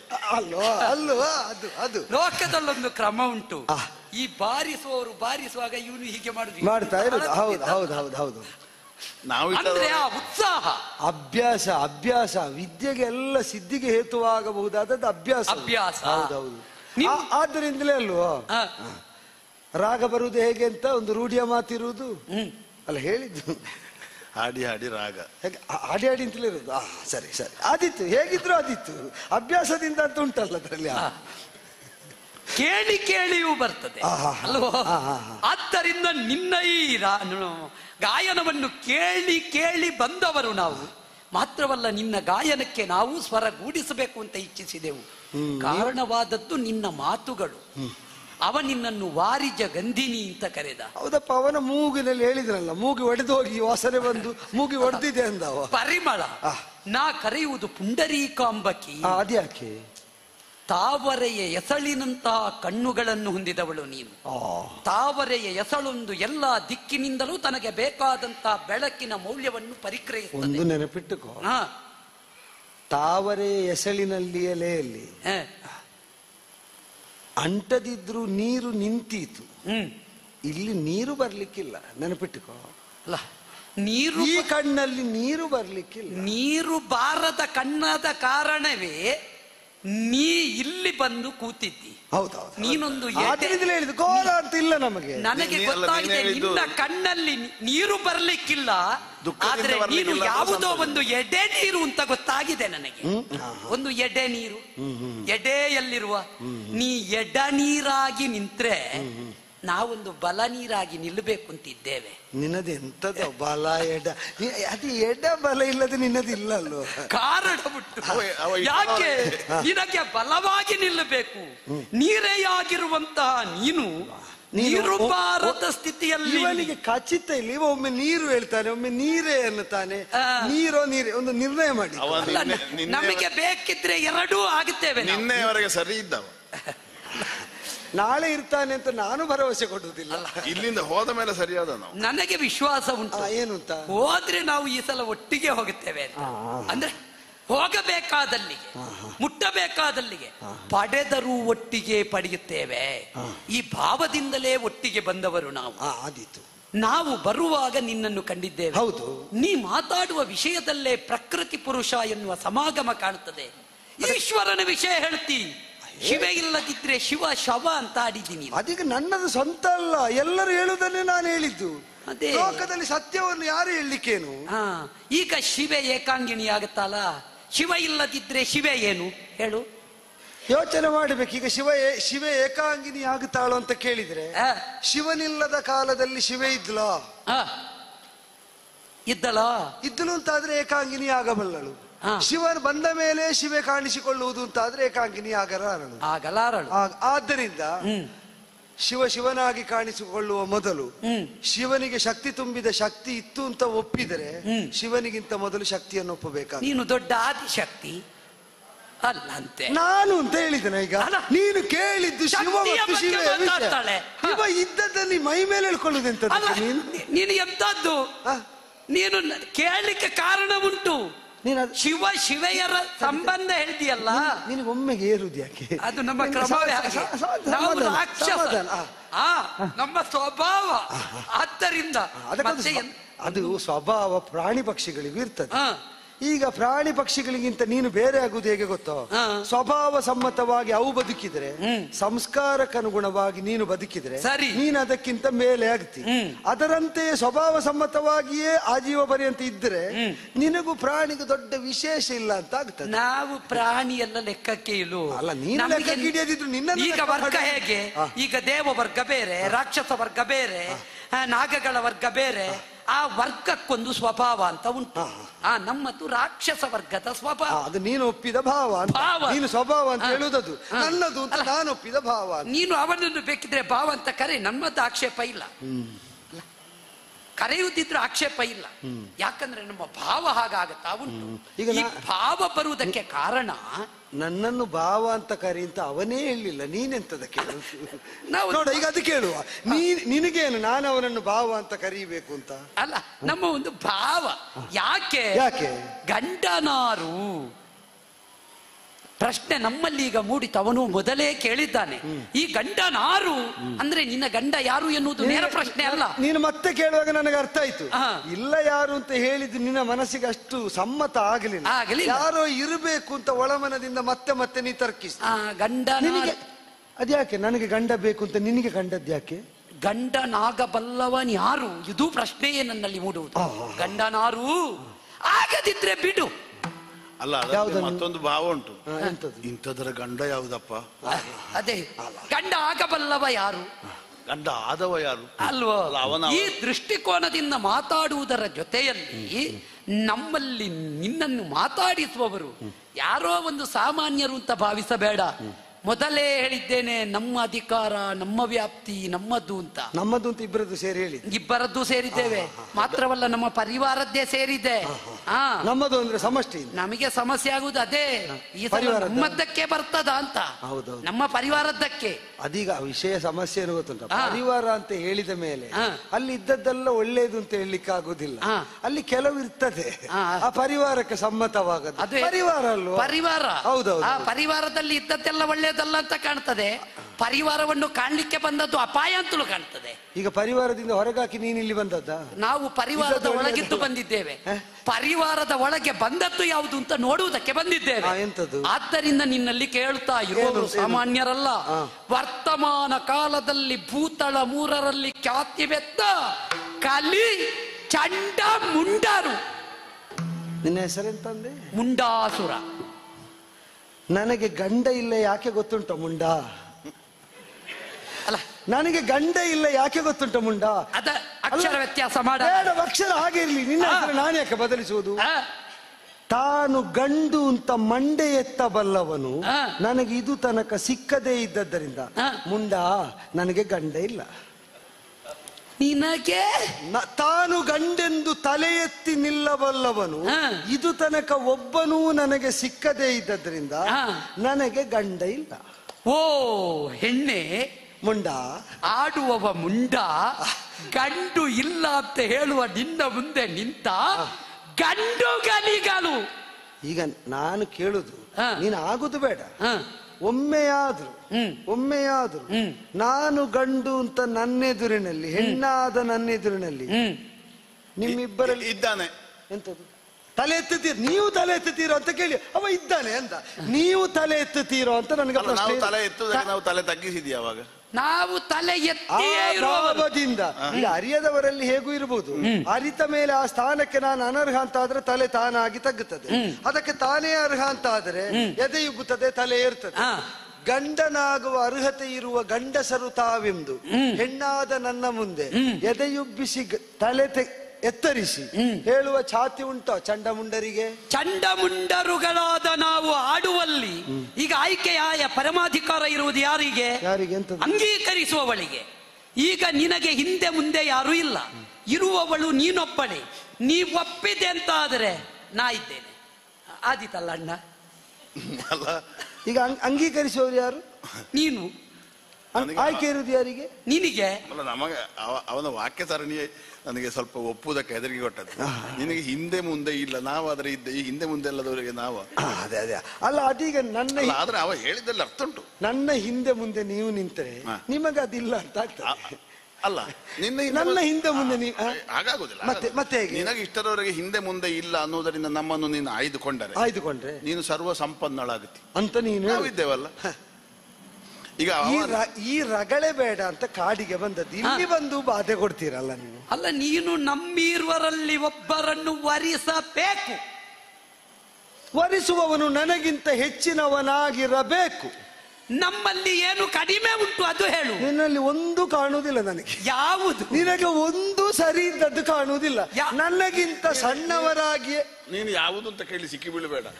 ಅವಳು ಹೇಳಿದ್ದೆಂತದ್ದು, ನಿನ್ನಲ್ಲಿ ಒಂದೂ ಕಾಣುವುದಿಲ್ಲ. ಅವನಿಗೆ ಅಪಾಯದ ಮುನ್ಸೂಚನೆ ಸರಿ ಸಿಗ್ತದೆ, ಆದ್ರಿಂದಲೇ ಅವ ಕೇಳುವುದಿಲ್ಲ.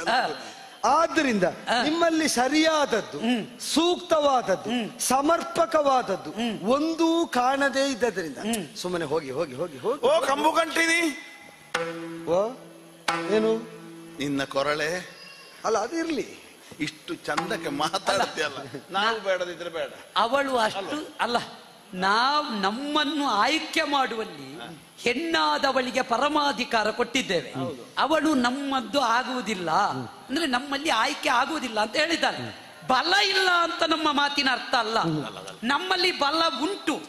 ಆದರೆ ನನಗೆ ನೀವು ಹೇಳಿದ್ದ ಆಗಬೇಕಾದ್ರೆ ನೀವೇನಾಗಬೇಕು ಅಂತ ಹೇಳಿದ್ದು? ಮದುವೆ ಆಗ್ಬೇಕು. ಅವ ಹೇಳಿದ್ದು ಬಾ. ಇವರಿಗೆ ಇವ ಇಲ್ಲ ಅದರಲ್ಲಿ, ಇವ ಭಾವ ಆಗುದ್ರಲ್ಲೇ ಇದ್ದ, ಇವ ಇಲ್ಲ. ಅಲ್ಲ, ಅವ ಹೇಳಿದ್ದಲ್ಲಿ ಇಬ್ಬರಿಗೂ ಲಾಭ ಉಂಟು. ಏನು ಲಾಭ? ಈಗ ಅವ ನನ್ನನ್ನು ನೀನು ಭಾವ ಅಂತ ಒಪ್ಪಿಕೊಂಡ್ರೆ ಅವ ಏನಾಗ್ತಾನೆ? ನೀನಾಗ ಕೇಳಿದ್ಯಲ್ಲ, ಭಾವನ ತಮ್ಮ ಆಗ್ತಾನೆ, ಸಣ್ಣ ಭಾವ.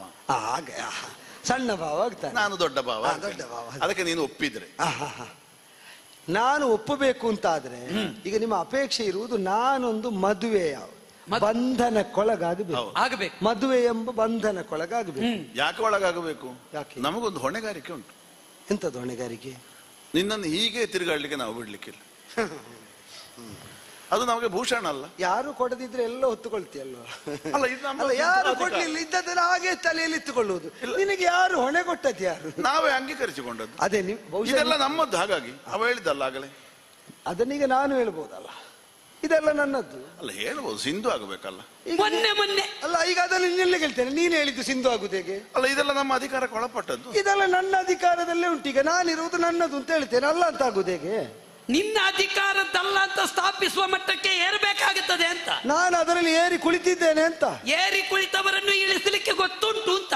ಇಳಿಸುವಾಗ ಮಕ್ಕಳು, ಗಂಡು ಮಕ್ಕಳು ನಿನ್ನನ್ನು ಇದು ತನಕ ಬರ್ಲಿಲ್ಲ ಅಂತ. ಇಳಿಸುವ ಗಂಡು ಮಕ್ಕಳು ಕಾಣಲಿಲ್ಲ ಅಂತ. ಗಂಡು ಮಕ್ಕಳು ಬಿಡು, ನಿನ್ನ ಕೈ ಕುತ್ತಿಗೆಗೆ ಕೈ ಹಾಕಿ ಹೇಳ್ಕೊಂಡು ಹೋಗ್ತಾ ಇದ್ದೆವು. ಏನು ಮಾಡೋಣ? ನಮಗೊಂದು ತಡೆ ಉಂಟು. ಏನು ಅಂತ? ಬ್ರಹ್ಮಚರ್ಯ ಉಂಟು. ಅದು ಈಗ ನಿನಗೆಂತದುಂಟು? ಎಂತದುಂಟು? ಬ್ರಹ್ಮಚರ್ಯ. ನಿನ್ನದು ಬ್ರಹ್ಮಚರ್ಯ ಮತ್ತೆ? ಅಲ್ಲ, ಇಷ್ಟರವರೆಗೆ ಇತ್ತು ಅಂತ ಹೇಳಿ. ನಾವು ಬುದ್ಧಿವಂತ ನಿನ್ನ ಅಣ್ಣನೇ. ಎಂತದ್ದು? ಇಷ್ಟರವರೆಗೆ ಇತ್ತು ಅಂದ. ಇಷ್ಟರವರೆಗೆ ಅಲ್ಲ, ಮತ್ತೆ ಇಲ್ಲಿವರೆಗೆ ಉಂಟು. ಇಲ್ಲಿವರೆಗೆ ಉಂಟು. ಇನ್ನೂ ಕಾಪಿಟ್ಟುಕೊಳ್ಳಬೇಕು ಅಂತಿದ್ರೆ ನೀನಾಗಿ ಬರ್ತೀಯೋ ಎನ್ನುವುದು ಪರೀಕ್ಷೆ. ನಮಗೆ ತೊಂದರೆ ಇಲ್ಲ, ನಮಗೂ ಒಬ್ಬ ಕೇಳುವವ ಅಂತ ಇದ್ದ. ನೀನು ನನ್ನನ್ನು ಕೇಳುವುದು ಯಾರಿಗಾಗಿ? ಇವನಿಗಾಗಿಯೋ, ನಿನಗಾಗಿಯೋ, ಅಥವಾ ನಿಮ್ಮವರಾದ್ರೆ ಬೇರೆ ಯಾರಿಗೆ ಅಂತ? ನಾವು ನಮಗಾಗಿ ಕೇಳಿದೆವು. ನಮ್ಮ ಗಂಡುತನಕ್ಕೆ ನೀ ಪ್ರಶ್ನೆ ಮಾಡ್ತಿದ್ದಾದ್ರೆ ನೀನು ಬ್ರಹ್ಮಚಾರಿ ಅಲ್ಲದಿದ್ರು ಹೌದಾದ್ರು ಹಾಗೆ ಹೇಳಿಕೊಂಡು ತಿರುಗಾಡುವುದು ಒಳ್ಳೆಯದು. ಯಾಕೆ ಅಂದ್ರೆ ಬ್ರಹ್ಮಚರ್ಯ ಬಿಟ್ಟೆ ಅಂತ ಹೇಳಿದಲ್ಲಿಗೆ ನೀನು ಗಂಡಲ್ಲ ಅಂತ ಊರಿಗೆ ಗೊತ್ತಾಗ್ತದೆ.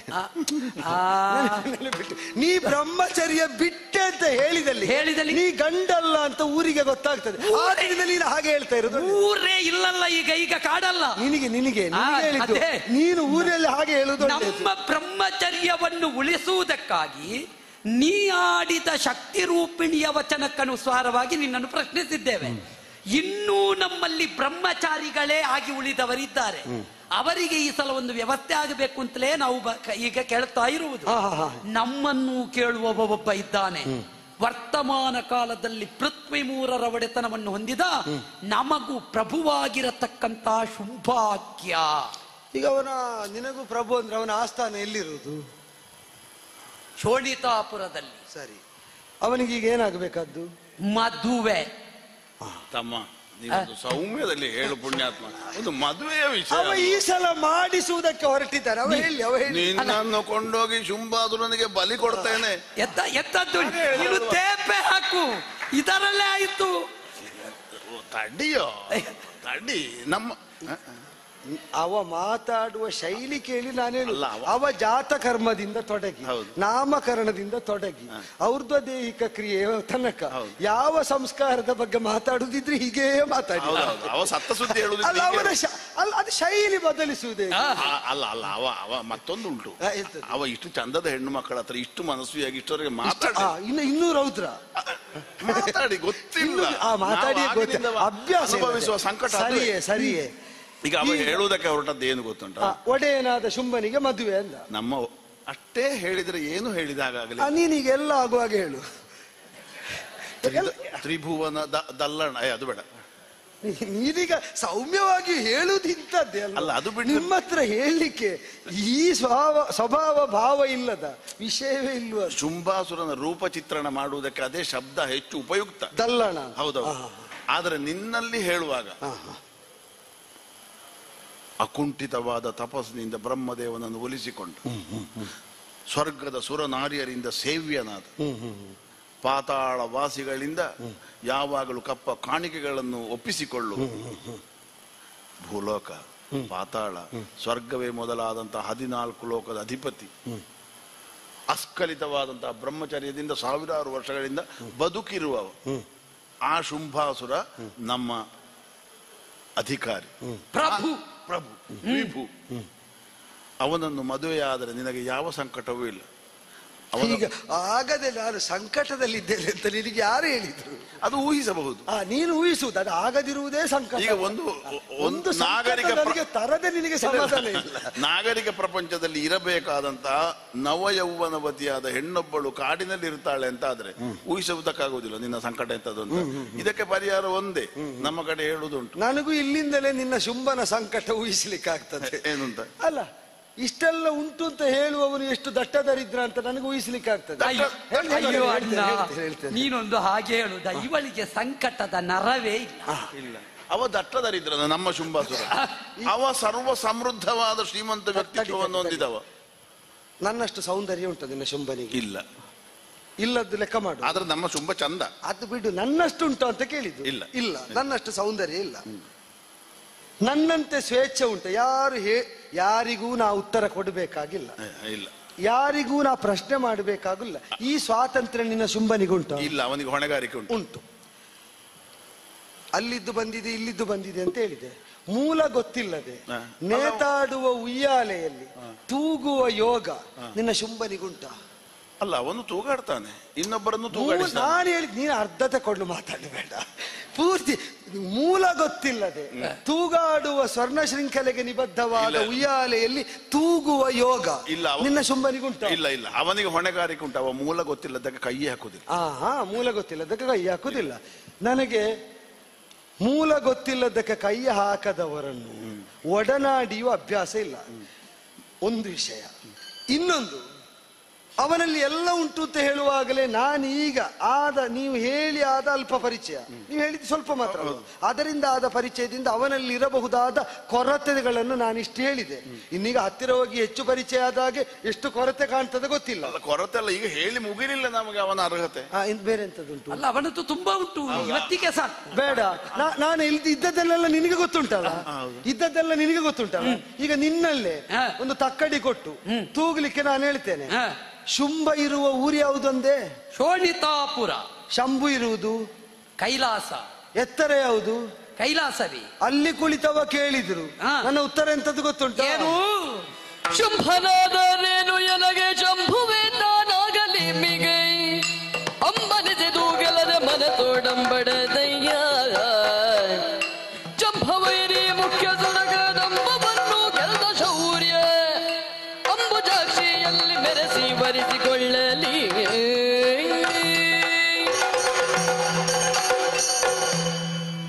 ತಾವು ಪ್ರಭುಗಳು, ತಾವು ವಿಭುಗಳು ಅಂತ ಹೇಳುವ ಶುಂಭ ಶುಂಭನಿರ್ಲಿ ಶಂಭು ಇರ್ಲಿ ನನಗೆ ಎಲ್ಲ ಒಂದೇ, ಹಾ, ದೊಡ್ಡ ವ್ಯತ್ಯಾಸ ಏನಿಲ್ಲ. ಆದ್ರೆ ತಾರತಮ್ಯನ ನೋಡಬಹುದಾದಂತಹ ನಿಮಗೆ ಶುಂಭನ ನೆಲೆ ಶಂಭುವಿನ ಕೈಲಾಸಕ್ಕಿಂತ ಕೆಳಗೆ ಅಂತ ಕಾಣ್ತದ. ಓಹೋ, ಅಷ್ಟು ಎತ್ತರವನ್ನು ಹೊಂದಿದವನು, ಧವಳಗಿರಿಯಲ್ಲಿ ಅತ್ಯುನ್ನತಿಯಲ್ಲಿ ವಿರಾಜಿತನಾದವನು, ತ್ರಿಶೂಲಪಾಣಿಯಾಗಿ ತ್ರಿನೇತ್ರಧಾರಿಯಾಗಿರುವವನು ಶುಂಭ. ಈಗ ನಿನ್ನೆ ಮೊನ್ನೆ ಕೇಳುವುದಕ್ಕೆ ತೊಡಗಿದ ಹೆಸರು, ಅದಕ್ಕಿಂತ ಪೂರ್ವದಲ್ಲಿದ್ದ ಹೆಸರಲ್ವ ಶಂಭು ಎಂಬುದು. ಶಂಭುವೆ ಅಷ್ಟು ಹಿನ್ನೆಲೆ ಇರುವ, ಅಷ್ಟು ಸ್ಥಾಪಿತ ಚರಿತ್ರೆ ನೆನೆಸಿದ ಅವನೇ ಕೇಳಿ ನಮಗೆ ಅಧೀನರಾಗಬೇಕು ಅಂತಾದರೆ, ನಾನು ಅಧೀನರಾಗಬೇಕಾದ್ರೆ ನನ್ನನ್ನು ಆಳುವವರ ಗುಣ ಯೋಗ್ಯತೆ ಪ್ರಕಟ ಆಗಬೇಕು. ಇನ್ನೂ ಸ್ಪಷ್ಟ ಹೇಳ್ತೇನೆ, ಯೋಮಾಂ ಜಯತಿ ಸಂಗ್ರಾಮೆ. ಆಳುವವರು ಅಂದ್ರೆ ನನ್ನಲ್ಲಿರುವ ಬಲವನ್ನೆಲ್ಲ ತನ್ನ ಅಧೀನದಲ್ಲಿ ಇಳಿಸಿಕೊಳ್ಳುವಷ್ಟು ಬಲ ಬೇಕು. ಒಂದು ವೇಳೆ ಕದನ ಕಣದಲ್ಲಿ ಕಾದಾಟಕ್ಕೆ ನಿರತರಾದರೆ ಗೆಲ್ಲಬಲ್ಲಷ್ಟು ಯೋಗ್ಯತೆ ಬೇಕು. ಯೋಮೇ ದರ್ಪಂ ವ್ಯಪೋಹತಿ. ನಾನು ಬಿಟ್ಟೇ ಲೋಕದಲ್ಲಿ ಎಲ್ಲ ಇರುವುದು, ನನ್ನನ್ನು ಮೀರಿ ನನ್ನನ್ನು ಸೇರಬಹುದಾದ ಅರ್ಹತೆ ಇರುವ ಯಾರೂ ಇಲ್ಲ ಎಂಬ ದರ್ಪದಲ್ಲೇ ನಾನಿದ್ದೇನೆ. ನಿನಗೂ ದರ್ಪ ಇದ್ದದ್ದನ್ನು ಹೇಳಿದ್ದ. ಕೆಲವರು ಇದ್ದವರು ಒಪ್ಪುವುದಿಲ್ಲ. ನನ್ನನ್ನು ಮೀರಬಲ್ಲವರು, ನನ್ನನ್ನು ಶಾಸಿಸಬಲ್ಲವರು ಯಾರಿಲ್ಲ ಎಂಬ ದರ್ಪದಲ್ಲಿ ನಾನಿದ್ದೇನೆ. ಆ ದರ್ಪವ್ಯಪೋಹನವನ್ನು ಮಾಡಬಲ್ಲವರು.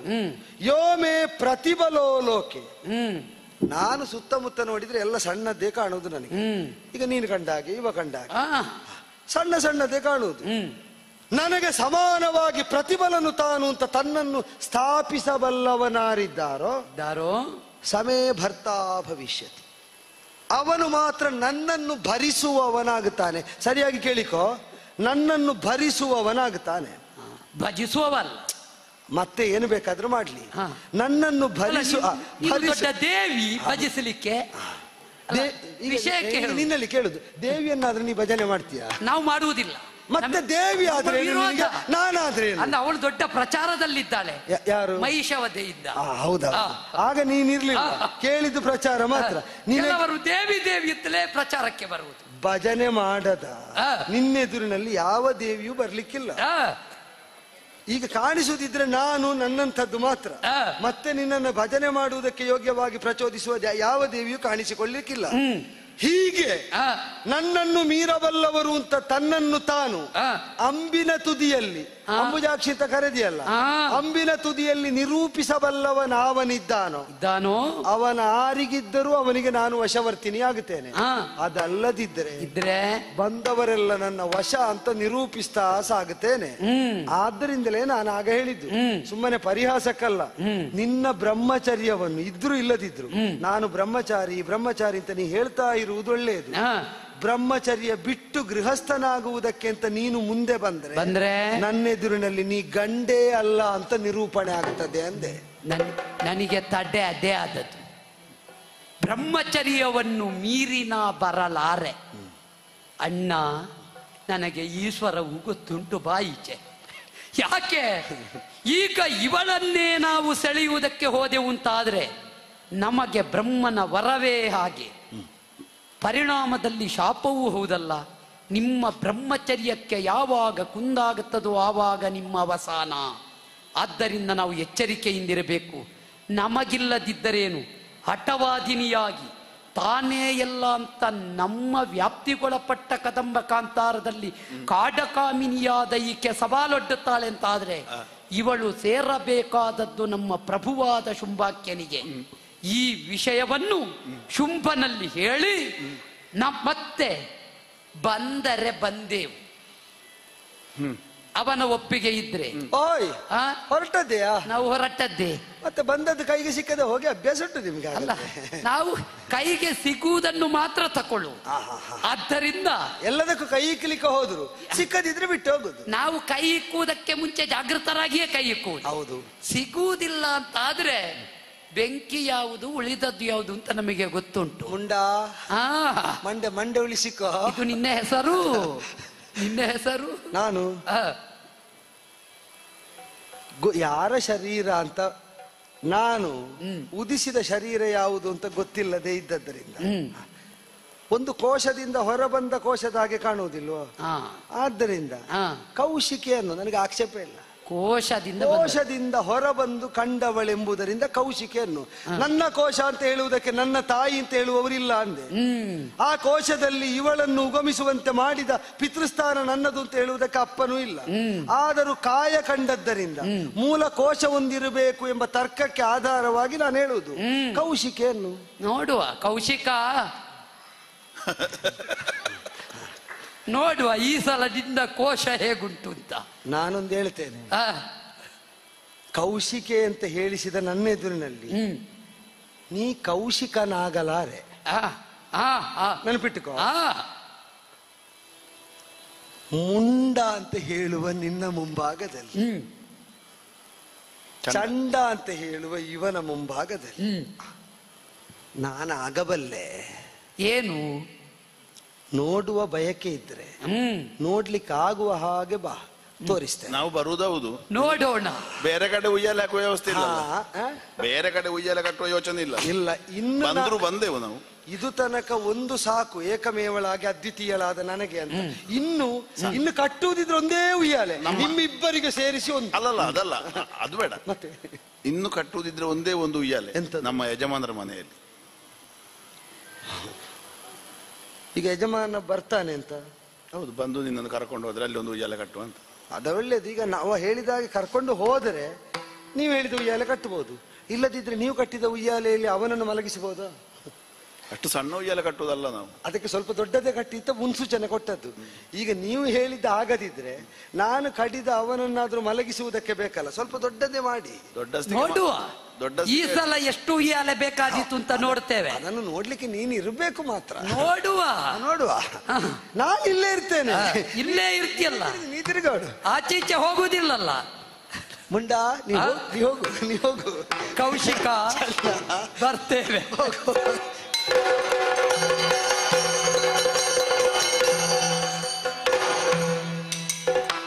ಅಣ್ಣ, ಧರಣಿಗಳೆಲ್ಲ ಸಂಚರಿಸಿ ಶೋಧಿಸಿದೆವು ಅಣ್ಣದೇವ.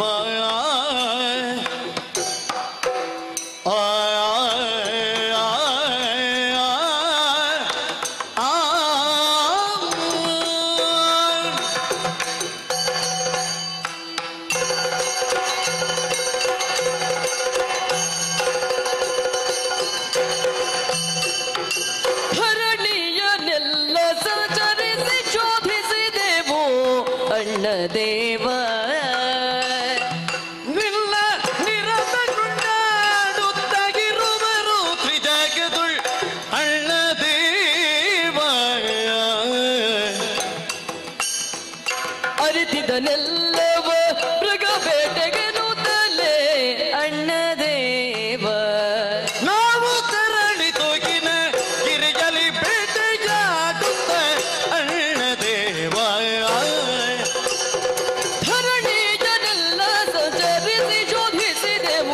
ಅಣ್ಣ ದೇವ,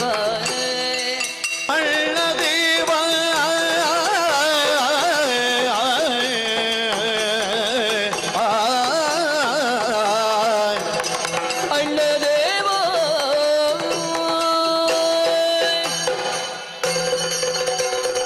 ಅಣ್ಣ ದೇವ, ಅಣ್ಣ ದೇವ. ನಿನ್ನಿಂದ ಆಜ್ಞಪ್ತರಾದಂತಹ ನಾವು ಚಂಡಮುಂಡರು. ಹೌದು. ನಮಸ್ಕಾರ. ಒಳ್ಳೇದಾಗಲಿ. ಪ್ರಣಾಮಗಳು. ಒಳ್ಳೇದಾಗಲಿ. ಧರಣಿಯನ್ನೆಲ್ಲ ಶೋಧಿಸಿದೆವು. ಒಂದು ನಮಸ್ಕಾರ, ನಿಂದು ಪ್ರಣಾಮ. ಸತ್ಯ. ಸರಿ.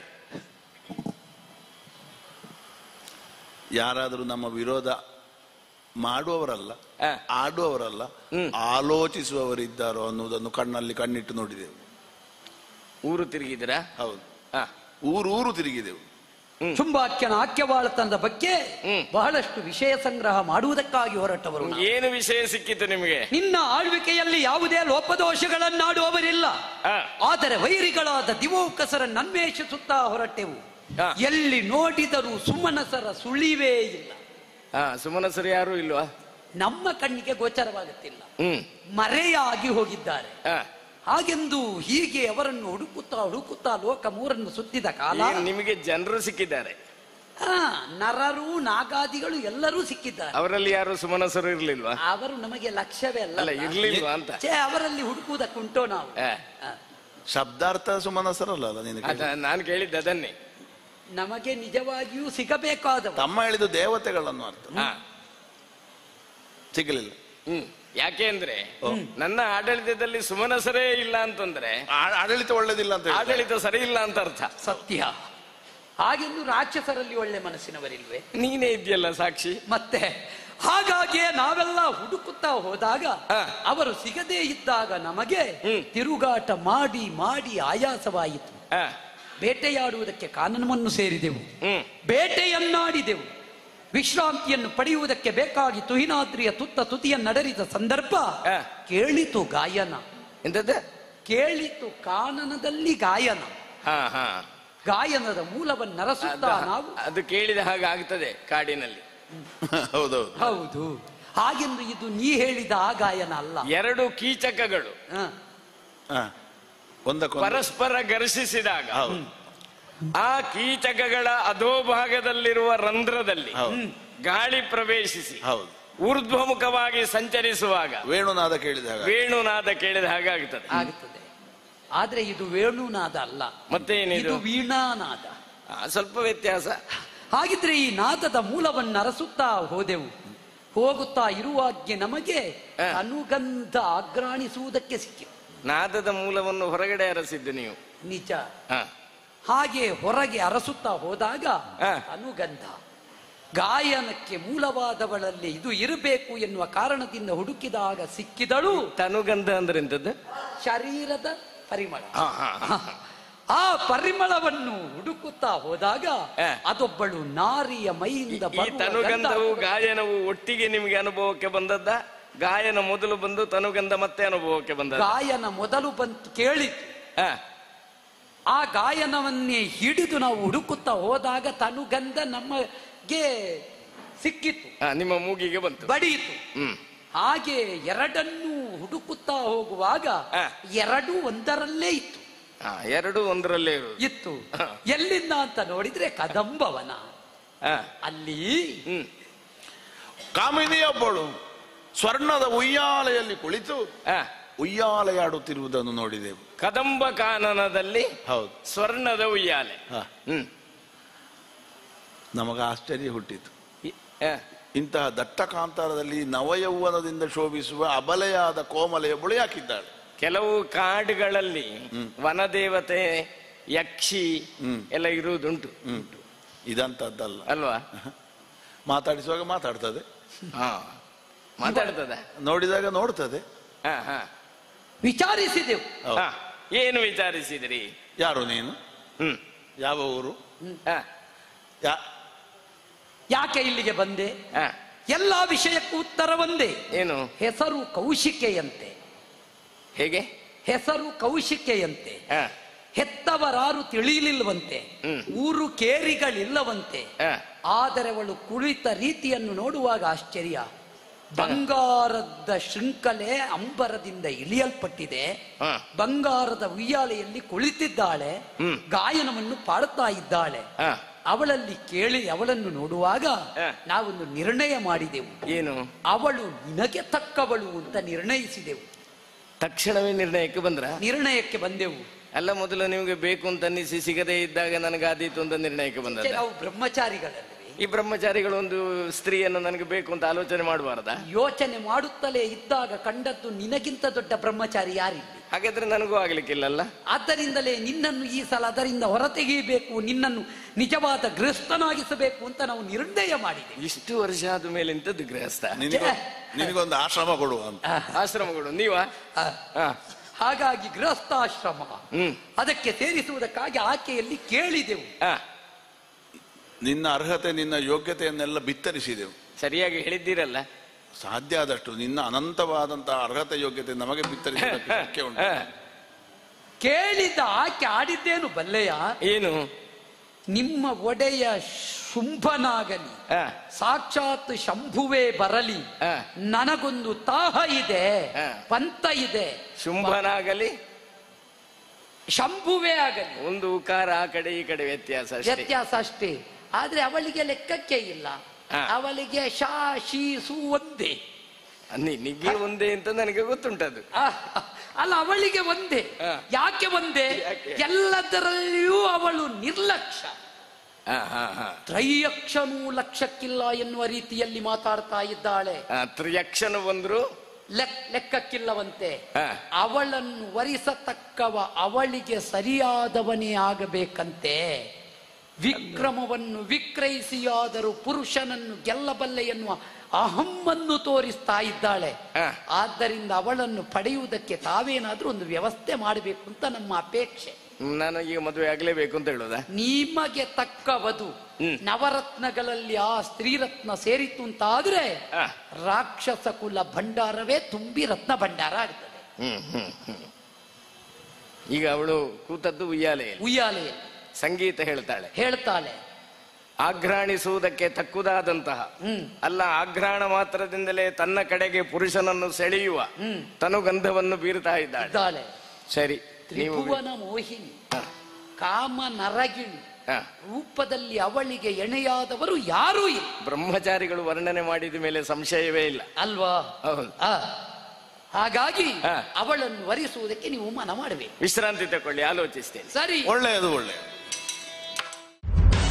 ನಿಖರ ಸುದ್ದಿ, ಸದಭಿರುಚಿಯ ಕಾರ್ಯಕ್ರಮ. ನೀವು ನೋಡ್ತಾ ಇದ್ದೀರಾ ಕಹಳೆ ನ್ಯೂಸ್, ಸಮಾಜದ ಜಾಗೃತಿಗಾಗಿ ವಸ್ತುನಿಷ್ಠ ವರದಿ.